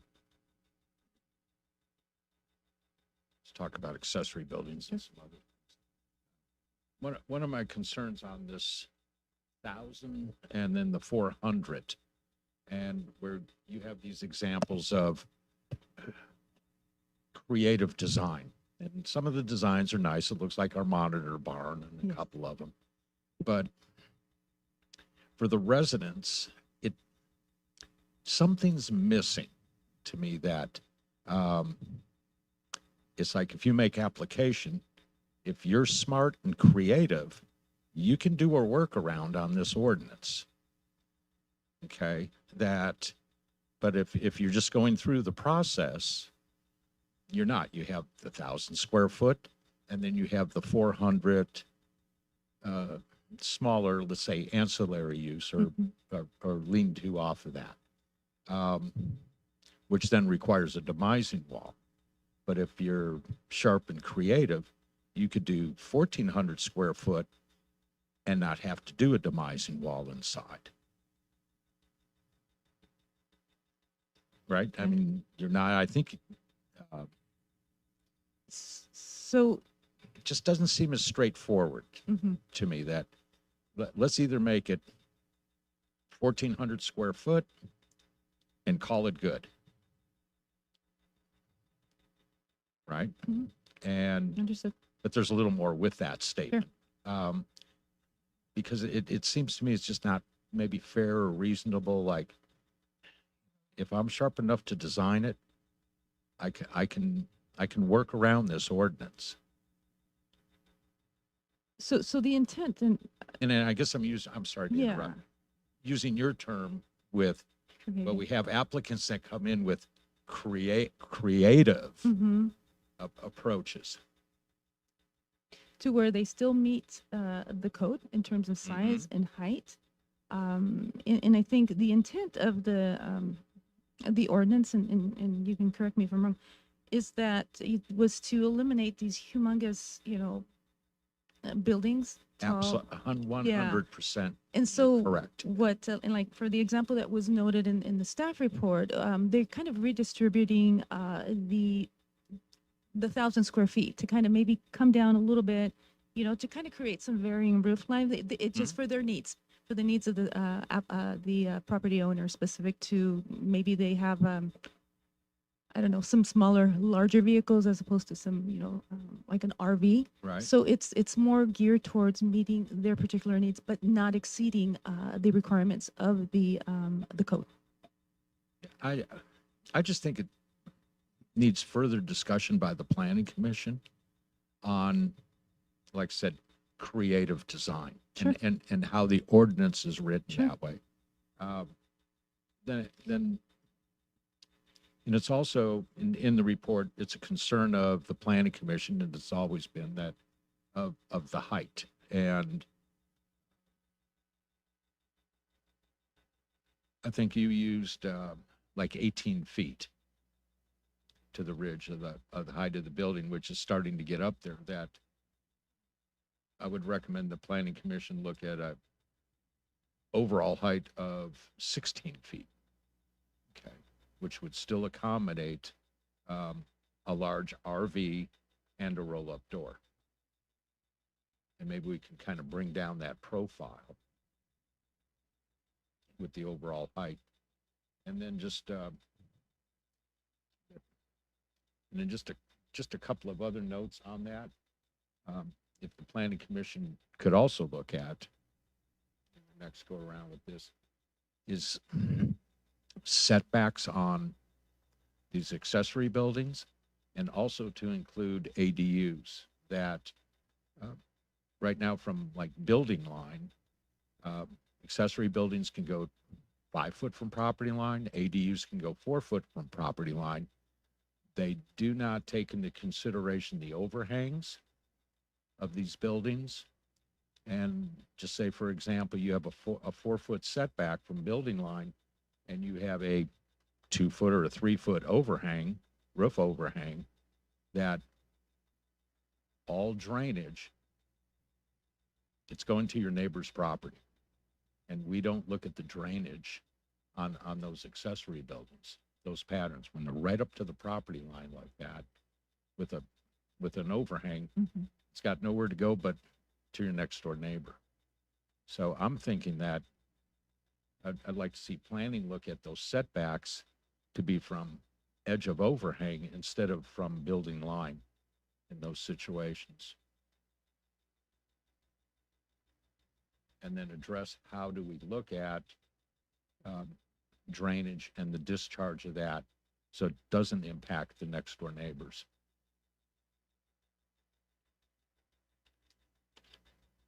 But just to reiterate, my main concern is on that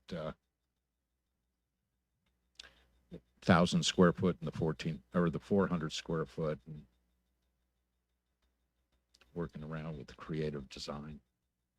Okay. Thank you. Councilmember Hannon? Yeah, I couldn't understand what Kevin was saying a while ago about the storage containers. Was you talking about making them look better than like they just come off the train or what? Yeah, I mean, there's a I know of a pretty well-known trainer here in town that's made some storage units that are very beautiful. I mean, they put all kinds of wood on them, and it made it look like a little Western building. Several people that have done that. I would love to see that kind of thing happen, because no matter what you do with a storage container, it's gonna rust. So unless you paint, I guess you can paint it, but we all know most people don't paint them. Well, I know there's some in town that have been dressed up with T111 and Yeah.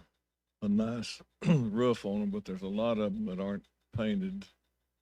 And Catherine was asking about how they get them in and out. They're sneaky because they take fences down and they put them right against the fences.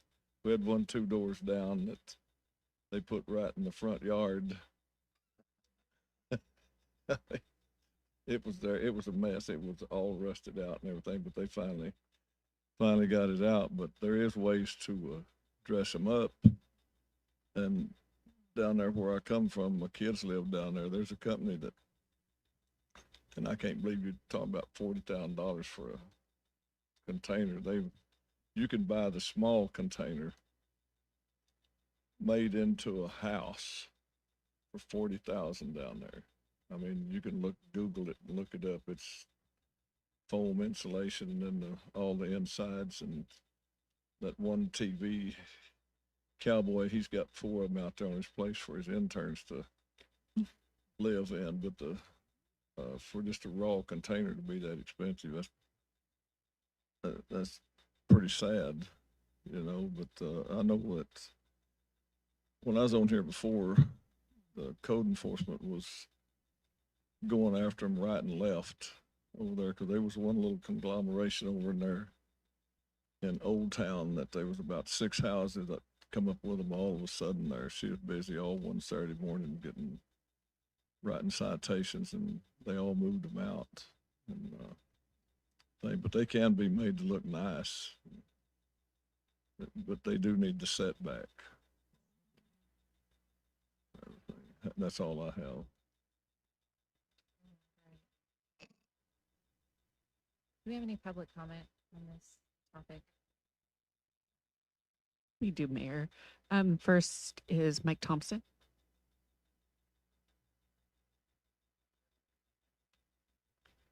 And our next is Bill Naylor.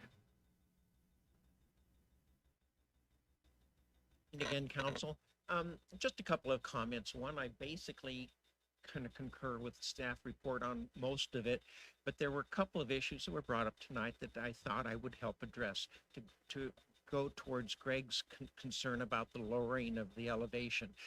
I like that idea, but I was in attendance at the committee meetings when you had the joint commission and the council meeting to determine why we go with the height.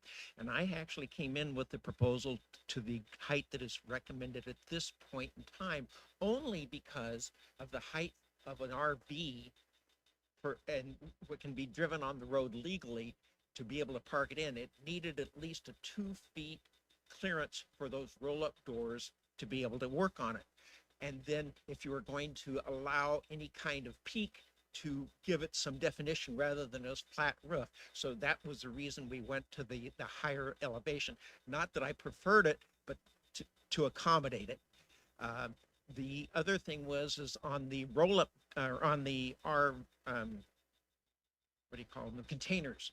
I like the idea of being able to have some of those, because again, they're very solid. You're not going to have as much possibility of theft and things of your tack and things like that. But I do have one question, and it doesn't make sense to me. I understand that when we had the CUP, for the requirement for the CUP, it cost about $3,000 to get the CUP to do it. But I'm questioning, since those containers are pre-made standard steel, why do we need a building permit for that? For an inspection? Doesn't make sense. It's what it is, unless you're going to have to do something special for it. Just as a question, so maybe you guys can find out why they're wanting to charge a permit for that. Thank you. There's no further speaker cards, Mayor. Thank you. So we'll bring it back to council for discussion and action. To Greg's point about part of the reason for the building permit is setbacks.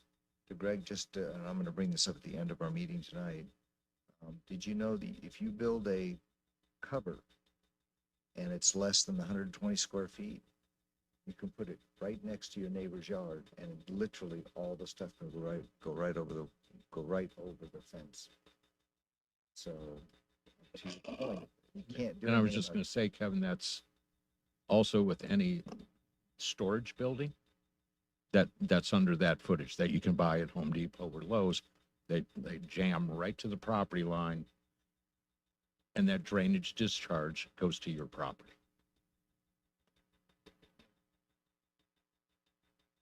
I like the idea of sending it back to planning. Alma? Yes, and that's what staff will do. We'll, take what the council has expressed their concern on.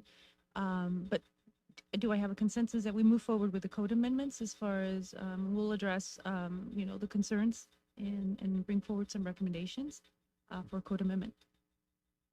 So Alma's asking, can she, number one, look at the recommended changes for the large vehicle buildings? And then are you guys open to having codes developed for the storage containers, correct? And we will have we will have the discussion based on the input here with our planning commission. And, if there's recommendations we will make some recommendations to address some of the concerns as well. Is that agreeable to everyone? Do we need a motion to clarify, Dana? Okay, so then I'm gonna go ahead and move that we concur with the planning commission recommendations, have this go back to planning commission with the input from the meeting this evening. Thank you.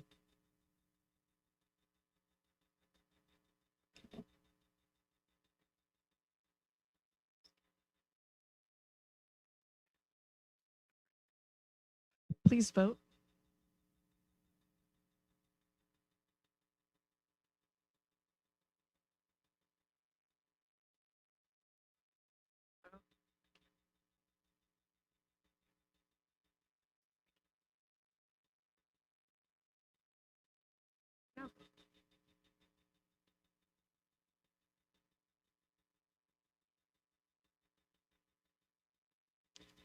Motion passes. All right, thank you. Moving on to item 60, which is a request for a 12-month extension on a tentative parcel map. Director Robles, this is you as well. Before, I'd like to recuse myself from this item due to a conflict of interest based on personal property.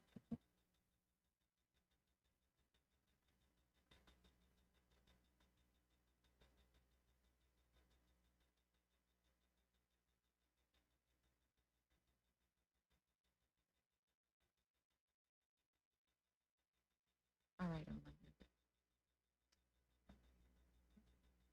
So, Madam Mayor, agenda item 60 is a request for approval of a request for a 12-month extension of time for an approved tentative parcel map.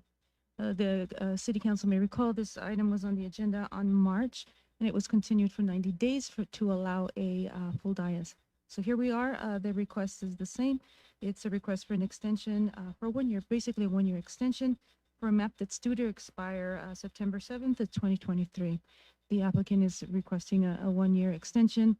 And I'd like to point out that with the extension, if it's approved, by default, the entitlements that were approved concurrently with this map would be extended as well. For example, the conditional use permit of the hotel, the 320 units, and the outdoor eating area. And with that, staff is recommending approval. I will conclude my presentation and answer any questions. Thank you. All right.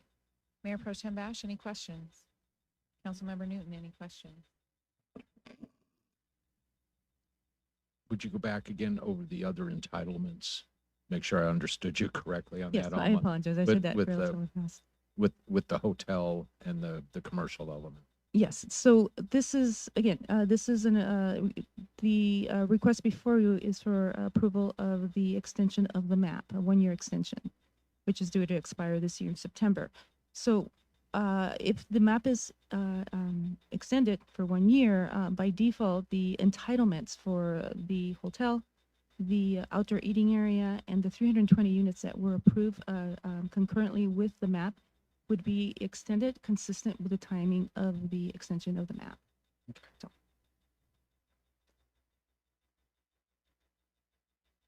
Thank you. Councilmember Hannah, any questions? All right, so then we'll go ahead and go to public comment. Do we have any cards on this item? Yes, one public comment card, Scott Summer.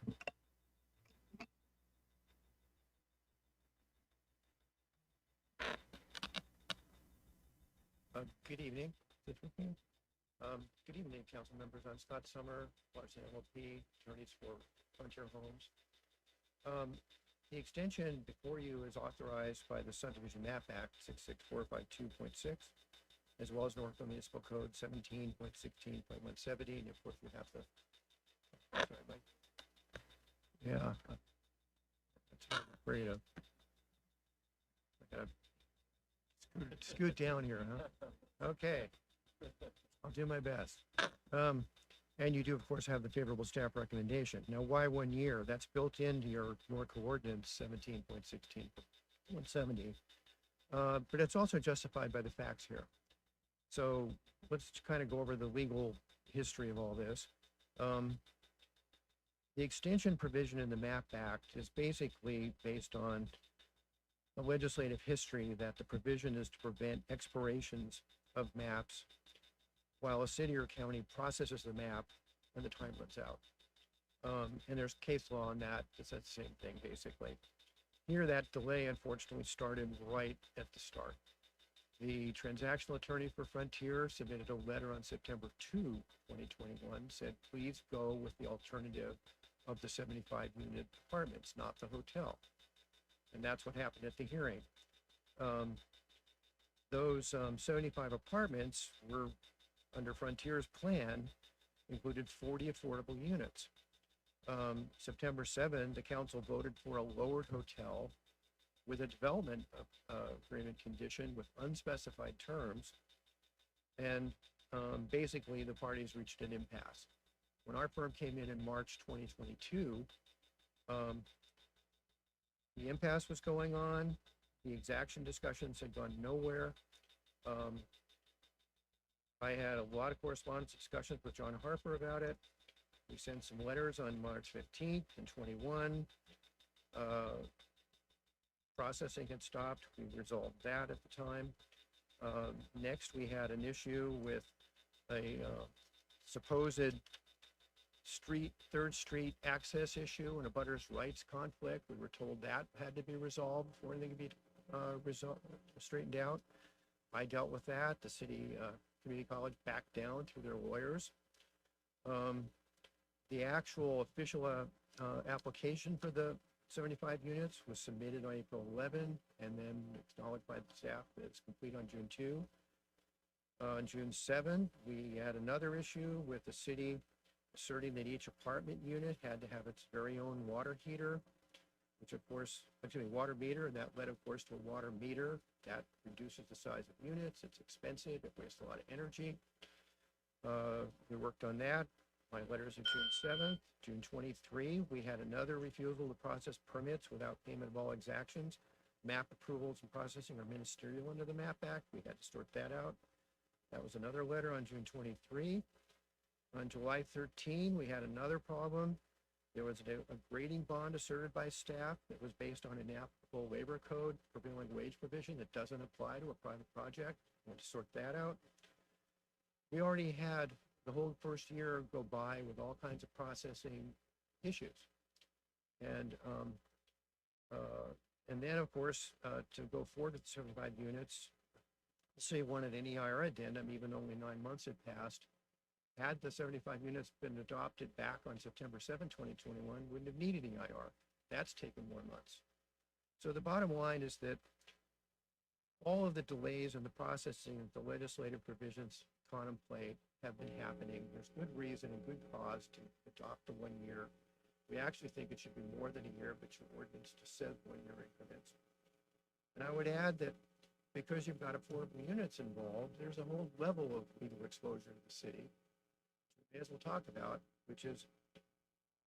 Well, actually, we're getting close to the end of public comment, so if you could wrap, if you can just do a closing statement and not say we're gonna go into the other stuff, that would be great. Okay, thank you. But under the Government Code 65008B and then the Housing Accountability Act, any actions discriminatory to affordable housing has severe sanctions. And you, like all the other medium-sized cities in the state, are learning about that the hard way. In this case, that complicates any denial here tonight. So Frontier has gone through a lot of processing delays. We're still waiting for the building permits and the plans to be processed. So we respectfully submit there's a good cause for the extension, and I think it's a good legal position. That's progress. I would add that what I mostly hear from Frontier is how their costs are going up while we've been doing this. I think their financing is about $5 million more expensive today than it would have been had we been going forward. I think their construction costs are up almost $15 million on the size. So thank you for your attention and any questions. Thank you. All right, we're going to bring it back to council for discussion and action.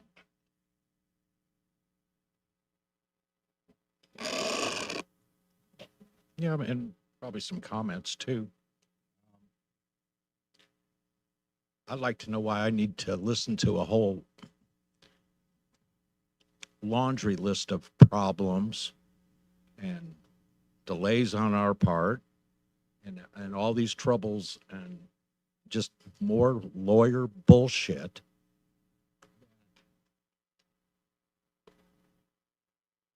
You're asking us to approve a tentative parcel map by right. Why do we have to go into all this other nonsense, Colin? Well, there's due process issues involved to allow the applicant to come up and make their presentation to council. So that's why we're giving their due process chance to come up and speak.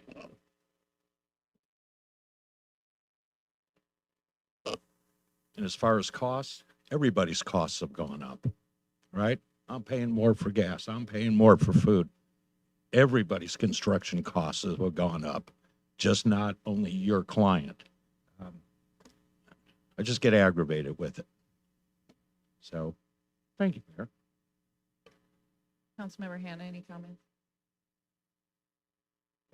Mayor Pro Tem Bash, any comment? Well, my only comment is I'm just disappointed that Frontier spent 3 years telling our residents that we're going to build a hotel and we're going to build a nice commercial area. And I'm just disappointed that that's not going to happen. Other than that, I don't know, does Eric have anything to say? Not a word.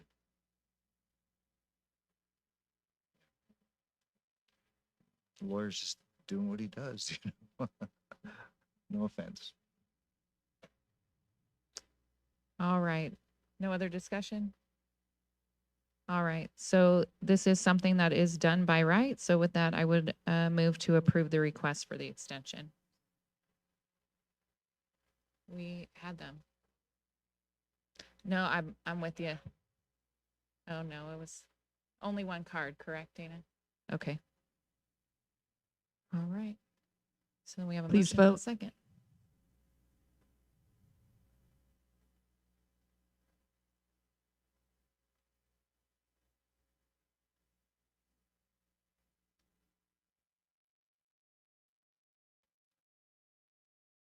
Motion passes with Councilmember Alleman abstaining. Thank you. Okay, perfect. Thank you. So we have one other item on the agenda, if it's all right.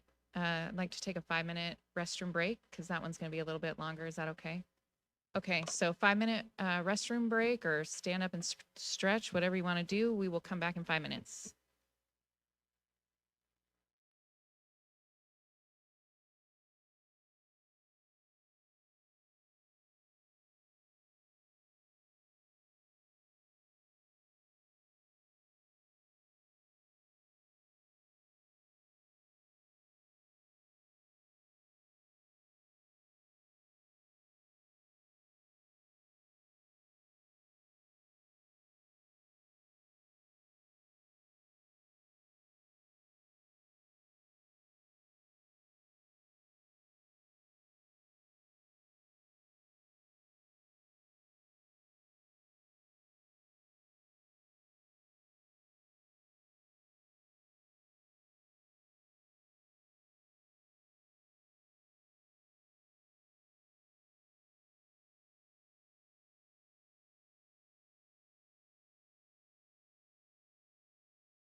6E is to approve a professional services contract for the general plan update. So I'm going to go ahead and call on Alma to begin. Do an Should introduction. be on. There we go. So, Madam Mayor, members of the City Council, this is just a presentation on our approval of the professional service contract with Sergeant Town Planning for the general plan update. And before I go into that, I'd like to introduce our new senior planner, Vince, sitting in the audience there. And he worked for the city 12 years ago as an intern, so he's back. So he's part of our full-time team, and will also be working on the general plan amendment. And with that, I will pass it over to our consultant, our project manager consultant, Jean Ward, who will do the presentation. Thank you. Good evening, Madam Mayor and members of the council. My name is Jean Ward, and I'm with Civic Solutions, and I am your contract project manager for the general plan update, which is a process, 2.5-year process that we are starting tonight. So with that, I will just briefly, I wanted to run over a few slides that Alma went over with you in December. Really just, what is the general plan? It's really the city's, blueprint or constitution for future development. It's required by state law. It sets forth goals, policies that everybody, all departments, the community will follow as we embark on new projects, capital improvement projects, development applications, etc. It really guides land use planning decisions, and we can use it as a communication tool to communicate our vision, our big priorities, and really the story of Norco as we move forward, a long-term document for the next, 20 years.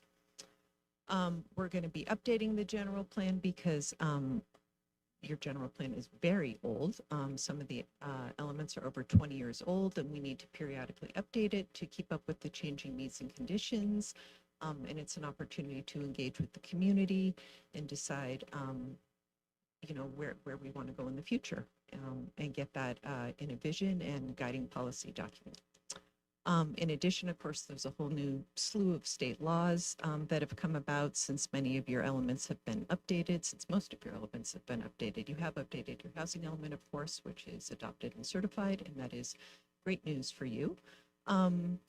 And we also just want to make sure that now we are more comprehensively integrating the elements, as yours have been updated piecemeal over the years. So now we want to make sure that all the elements are talking to each other and they're integrated and they work together. So there are 7 required elements.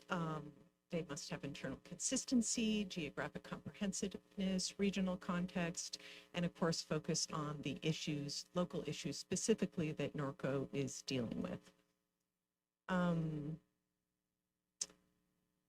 Public engagement is also a big part of the general plan update effort. It is required by state law. These are some of the engagement tools that we're likely going to be using during the general plan update effort, including meeting with city commissions and committees, regular updates to council. Planning Commission will be very involved in this effort, and we will make sure we're going to have several study sessions with them and checkpoints with them throughout the process, and we'll be talking to them and engaging with them and with you as well. And one of our first tasks when we start with the consultant team is to develop a tailored public participation plan for this effort specifically.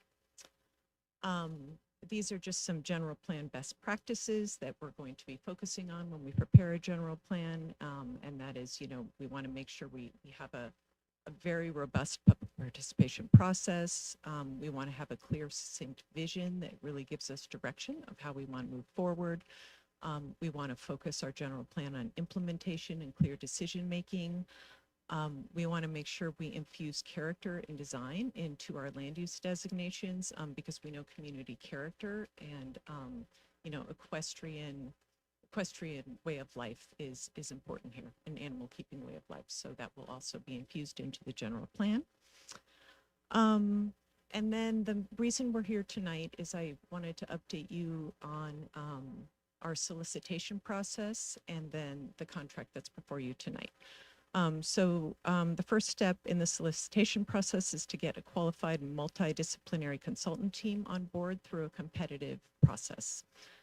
So most teams for a general plan effort or any kind of comprehensive long-range planning effort such as this are generally led by a planning team with special sub-consultants in transportation, urban design, environmental documentation, economics, hazard planning, and community engagement. So in February, we prepared a request for proposals, and the RFP was posted and advertised on the city's electronic bidding system in early March. And the process to select the consultant wasn't a bidding process, but rather a review of proposals and interviews with each proposing consultant team where evaluation and selection was based on qualitative criteria that were set forth in the RFP. So we received responses from 4 very well-regarded and established planning firms in California. And we formed an evaluation panel to review the proposals and conducted interviews with each of the proposing consultant teams. And the team that best met the evaluation criteria is the team led by Sergeant Town Planning. And the evaluation committee unanimously ranked this team the highest. And their full proposal and qualifications is attached to the staff report. Sergeant Town Planning has a depth of relevant experience and expertise across the necessary topics for a general plan update. They most successfully demonstrated a well-tailored approach and their understanding of the city of Norco and its needs, especially with regard to understanding and integrating land use, transportation, economic development, and community character. And notably, they demonstrate a track record of implementing plans in rural and semi-rural communities. They have a really keen understanding of placemaking and urban design in communities with an equestrian and animal keeping lifestyle. So I really think they're going to be a wonderful fit here. So our schedule and next steps, this is a 28-month process. We hope to be done and adopted by the end of 2025. But we are going to be starting off right away in June with just some data collection, starting existing conditions analyses, preparing a public participation plan that's tailored for this project, as well as some branding for the general plan update itself. We worked with Sergeant Town Planning after they were selected to refine the scope of work in a way that best meets the needs of the city. The total budget for an effort of this size, as we talked about with you in December, it is around a little over $1 million. The total base budget came in at just under 1.1 million. But then we've also included a 10% contingency that was added at the request of the RFP, and this is really typical best practice to cover any unforeseen opportunities or changing circumstances that often arise in a multi-year comprehensive and complex planning effort such as this. So the total contract amount is just under 1.2 million. However, the use of contingency funds would require prior written authorization from staff, and of course, any unused funds would remain city funds.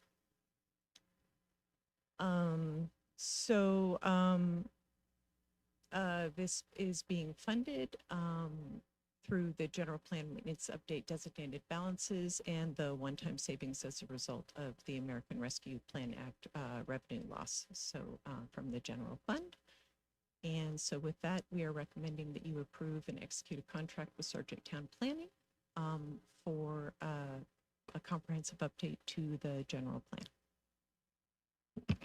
All right, thank you for the presentation. At this time, we're going to go to council questions of staff. So I'll start over here to the left. Mayor Pro Tem Bash. Can you just briefly tell us exactly why this is a very good thing for Norco to do? I'm asking you a question I already know the answer to, but I'd like you to sort of put it out there to the public. We're spending $1.2 million.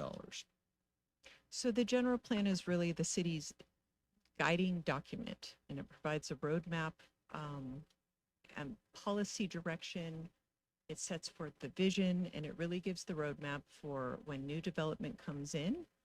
It tells the developers what the community is, what they want to be, what they expect the outcome to be, so that there's no surprise when developers come in. They have a clear understanding of what Norco is and what is expected with development applications that comes in.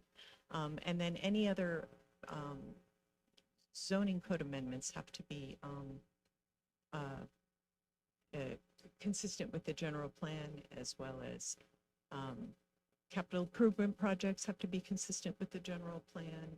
So really it's setting forth your vision, it's telling your story. I mean, I really say it's your primary communication document as to what Norco is and what Norco wants to be. And how will you bring the public into this process? So we're going to work, we have a, part of our consultant team is a specialized consultant in community engagement.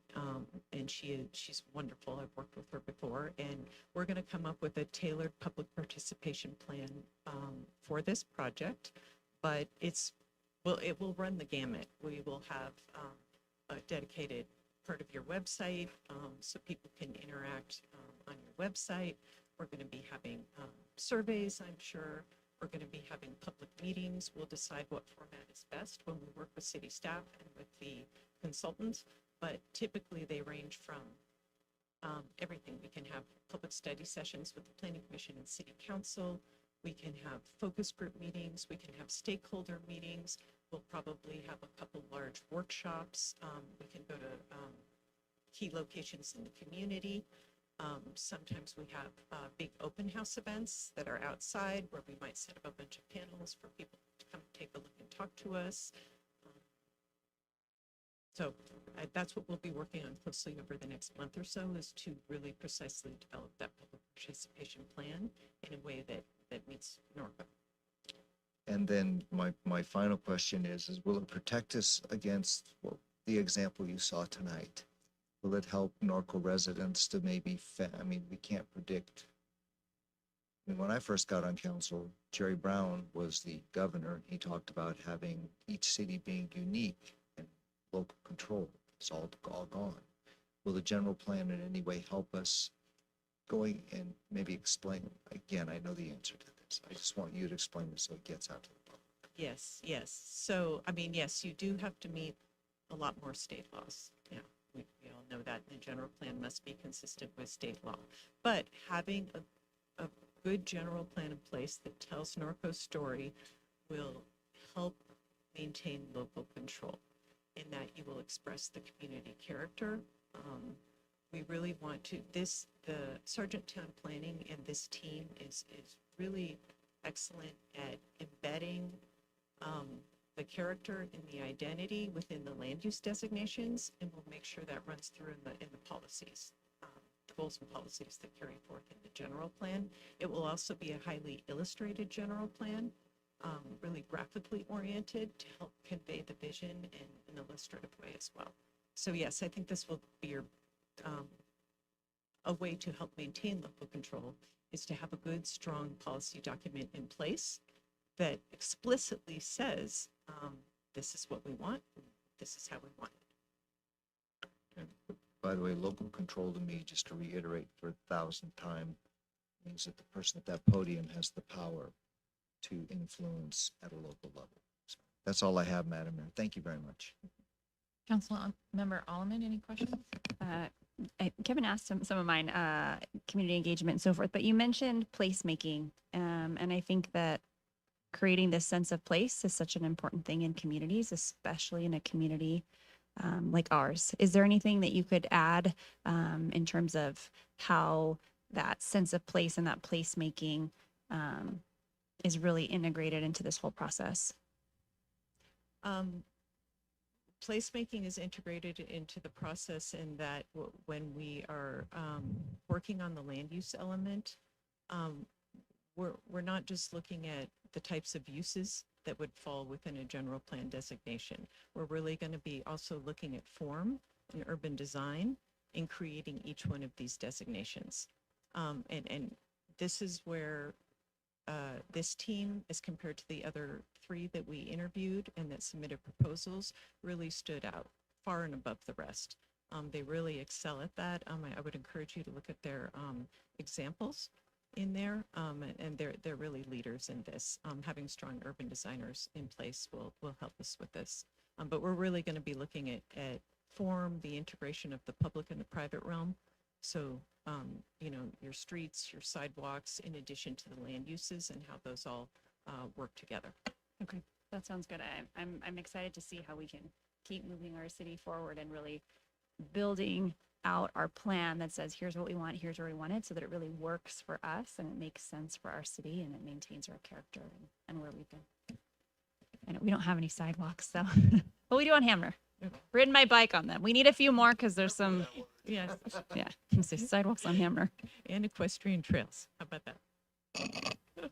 All right, I have a few questions for you. The public engagement piece is critically important to us, and it's mentioned several times in the, I guess, proposal from the team that is looking to do this. What is the expected level of participation for public input? Like, is it 20%? And you guys are like, yeah, we met our goal, or 50% public engagement in the process? I don't know if I could express it as a percentage. I think the best way to describe public engagement for this type of an effort is we really want to tackle it through a variety of ways. So we want to make sure we're trying to reach out to everyone in the community, even people who don't normally speak up.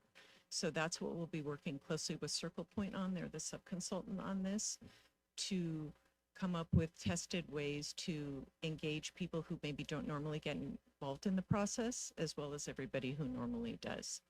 I'm not sure there's a target percentage other than There's some data points, or like if you get 500 responses, you're good, or 10 responses. I just feel like there's usually typically a bar with surveys or engagement that people are trying to hit. If I can try, Mayor. So I would agree with Jean. Typically, we don't get an overall number because there's going to be so many different types of engagement. But I know Circle Point will document for us the results. So, for example, there might be a series of workshops, and they'll say there were 700 people that came to those workshops. Then there were 2 surveys, each had 500 people respond. So it's, and they'll provide those summaries to us of the number of people. But as Jean mentioned, the critical piece is trying to reach those who don't normally participate. So this is where these folks like Circle Point are very good at helping us suss that out. And I know in a couple of general plan engagements I've been involved with previously, that is a little bit of an art. And so it's really neat to see how they do that. Like, for example, one of the newer tools, and I can envision us doing, is doing a combination, also doing virtual events, because while there are many people who like kind of sort of the folks who are more involved like to come to a meeting, a lot of the people that aren't involved won't come to meetings, but they may do a 7 p.m. virtual event where they can log on from home and maybe pop into a breakout room virtually. So that may be one way. It's just an example of looking at, and all those numbers of events will add up for you. Keep you posted on how many people we are reaching. Okay. Save that for a comment. And I'm guessing, so the document that we have attached with, you know, the project approach and this and that, was not done by you, it was done by the other team. So if I had specific questions where they're talking about like the new form, zone codes and all that, is that in your wheelhouse to answer those questions? Yeah, or? sure, I could answer for you. And yes, that was your first attachment was their proposal. Okay. In the proposal, it says they recommend that when we're talking about elected and appointed official engagement, we recommend that these meetings be scheduled on the same day as scheduled pop-up events, meetings with city staff, stakeholders, et cetera. And so as I'm kind of mulling through that in my head, I want to know what that looks like and how you're going to have a pop-up event and also meet with potentially elected officials in the same calendar day, and again, have availability for a multitude of people to attend. First of all, they're really only putting that in there to kind of help with budget efficiencies. But if it doesn't work out like that, once we start scheduling things, that's fine too. Okay. But what that actually means is maybe on a day where we plan, maybe we'll have, I don't know, maybe we'll have a joint city council and planning commission study session here, or a town hall event here, or at some other point in the city. But then earlier in the day, maybe we might have some pop-up events at a popular local, outside a popular local restaurant, for example. And a pop-up event is really easy. It's just where we have a table, we have information about the general plan update, where we are in the process. We staff it, maybe with somebody from Circle Point or somebody from the team, or maybe city staff. And people can walk up informally and just ask questions as they're going into the restaurant, like maybe a popular lunch restaurant. And so they're going into the restaurant and, oh, you're doing a general plan update. What's this? So that's what a pop-up event is. And so those are actually really easy to schedule in the same day.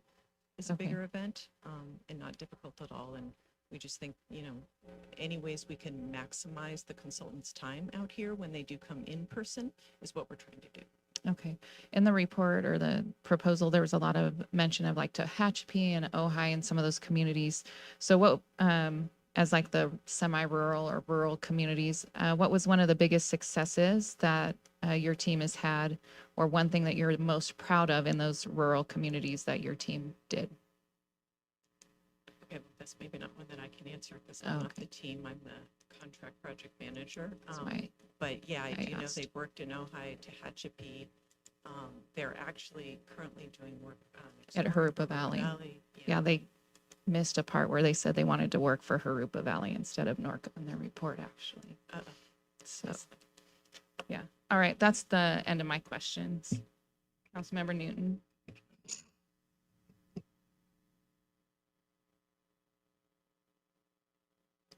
Thank you. We'll go ahead and go to public comments. We have one public card. Mike Thompson. Thank you.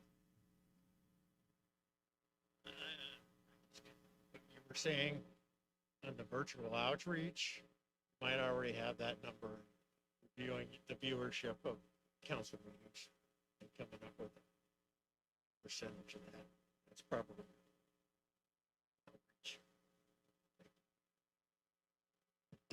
Thanks, Mike. All right, so then any other cards, Dana? We'll bring it back to council for discussion and action. Any comments? I have one. Oh, Erwin, or Sorry. Councilmember Bash, yeah. I'm really excited about this. This is huge. I think that we have a lot to build on. I think Norco has good bones to create a good general plan, and I'm very excited, and I'm really happy staff has brought this to us. Thank you. Councilmember Alleman? No, I agree. When we look at our city and we look at our zoning, some of the decisions that were made about what should go where need to be updated. And so when we sometimes are frustrated by the kind of the pigeonholes that have happened and residents are asking why, I think this is going to be great because it's going to really involve our community. It's going to get us up to date. We're going to be able to really put into practice, again, like that local control.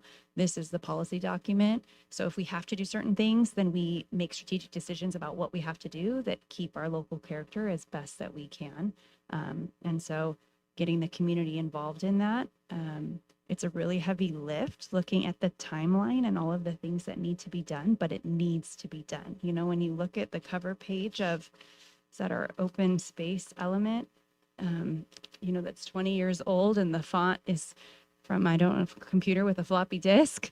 You know, it's time that we update that and that we look at that. And as our community has changed in the last 20 years, you know, we need to change with the times as well and adapt, and set that vision for the next 20 years so that we're in a good space. And the future councils and, you know, future residents are set up to really enjoy our city the way that we have. Comments over here? I do have a couple of comments. You know, I didn't read the proposal word for word, but I did catch a few things. And I guess my comments would be, clearly this needs to be done. It's important work. It is a heavy lift. But I feel sometimes there's this tendency from folks outside of the community kind of make Norco like this cheeky, kind of hokey little place. And we're just going to lump us in and we're going to put some Western pictures in and say the right words. And then Norco's just going to buy in and we're going to get it done. And I felt a little bit of that in the document. And that's why I asked for specific examples, like something that the Stewart team is super proud of that they did in Tehachapi, or something they're super proud of that they did in Ojai, so that there's something tangible other than the fact we did this work in this community that's rural or semi-rural, or we're working for your neighbors in Harupa Valley, and someday Harupa Valley hopes to be like Norco. Like, that's great. And I read that in the report, but I want something more substantial and something like as we finish this, that's refined and really understands Norco for what it is. And then thinking outside the box, like I get the pop-up in front of a restaurant and this and that, but if we're starting day one tomorrow, you have 2 huge events in this community that bring more than 10,000 people. I expect to see people from your team at those events collecting data, because when we talk about reaching people that aren't going to be here or maybe aren't going to be at the coffee shop, people turn out for the rodeo, people turn out for the fair. And if you had a pop-up or a booth there, that's going to be authentic, real kind of information gathering that you have, that again, with the timeline, it's perfectly timed, but that opportunity is going to be here and it's going to be gone. And it might be something that this team has never done, or maybe they have, you know, I don't know. But those are the types of things that I expect to see. And again, we have some fantastic pictures on our website. And I just feel like consultants grab those all the time and throw those pictures in, and they're like, oh, we're going to get them with their own pictures. But we live it every day. So I want substance, and I want it to be real, and I want it to be authentic, and I want it to be Norco.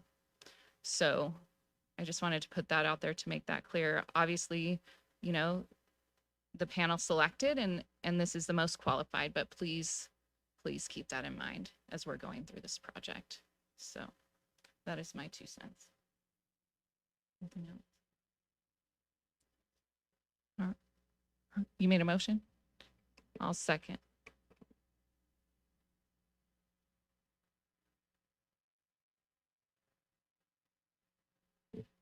Please vote.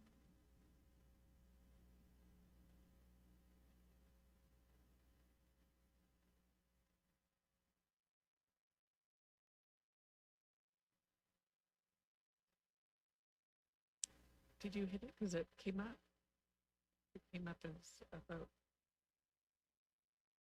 Yeah, you just went dead. I gotcha. Yeah, so your motion is there. Motion passes unanimous. Thank you. All right, thank you. Moving on to item number 7 is City Council and staff communication. City staff. Chad, super excited. I bet I know what you're going to talk about. Yeah.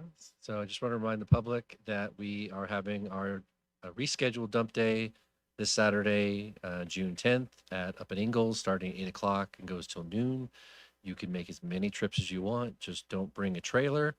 If you do have a trailer and you want to, it would give you a free pass to go to the local dump, but you can't take it to on site. But we can give you a pass and you can head down to dump and dump for free. We do need volunteers. We don't have as many volunteers as we normally do because school is out and kids don't need volunteer hours. So if anybody wants to volunteer, please show up about 7:30 and we'll get you a spot and you can help us direct the traffic and maybe help folks unload some items. But we are excited to have our next event and we've already gotten plenty of calls, folks asking, making sure that we're going to be active that day. So we are. There'll also be shredding there at that event. So feel free to bring your items for shredding, but please no hazardous waste, no tires, no materials like that. Thank you. All right, thank you. Any other city staff? All right, city attorney. No, thank you, Mayor. All right, city manager. City council. Anybody? Catherine. Oh. Amanda, did we do something with the place, the photos that I showed you with the ladder and all that stuff? that we found out we owned, that piece of property?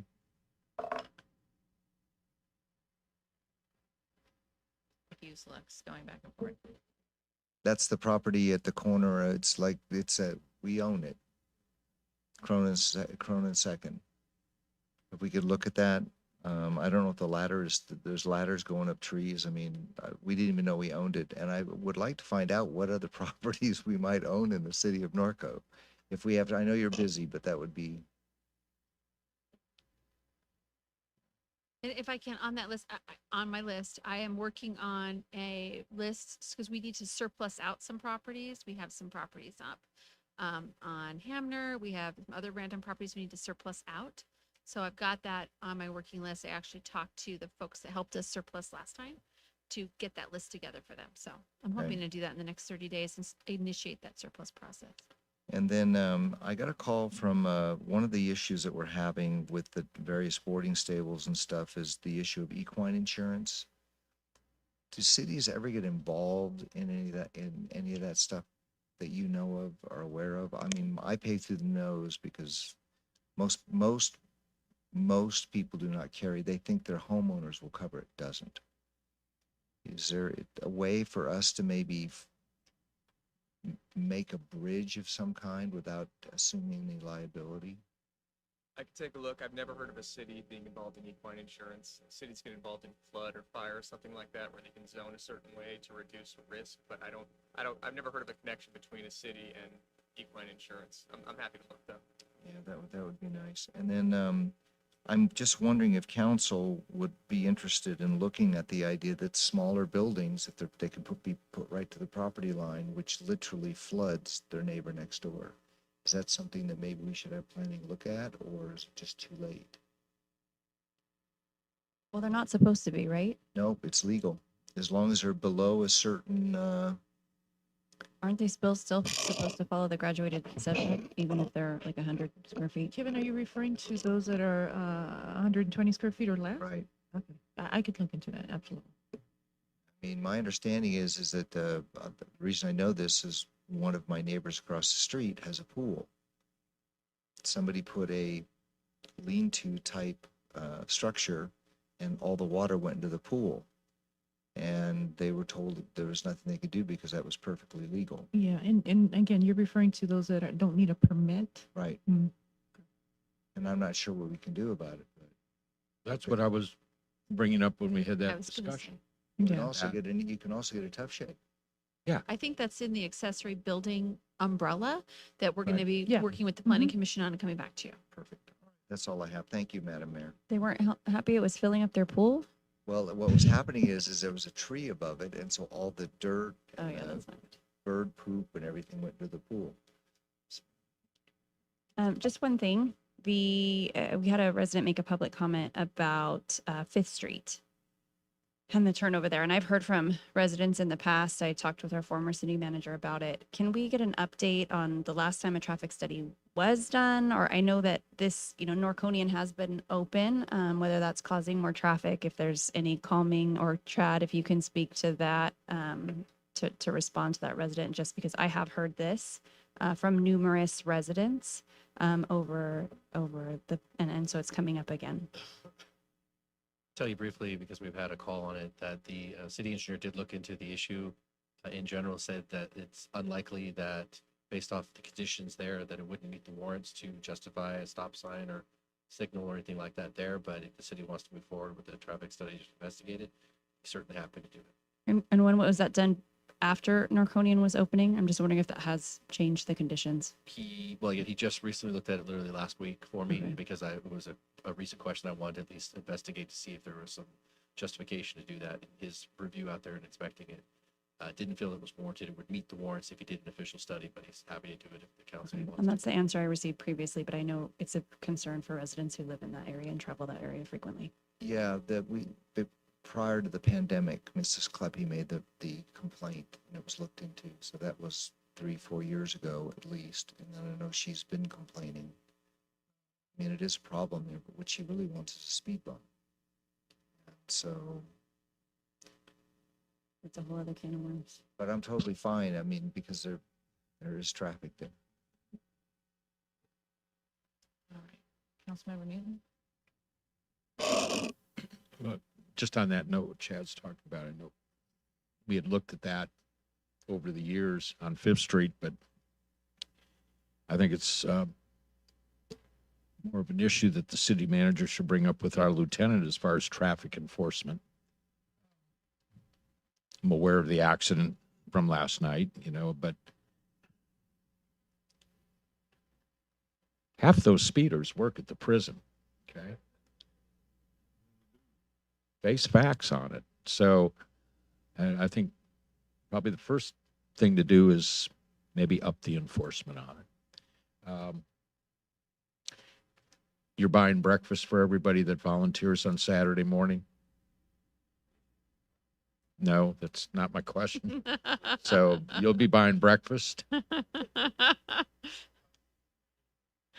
Okay, not a problem. Thank you so much. Councilmember Hannah. All right, ladies and gentlemen, thank you. Officially adjourned 9:30.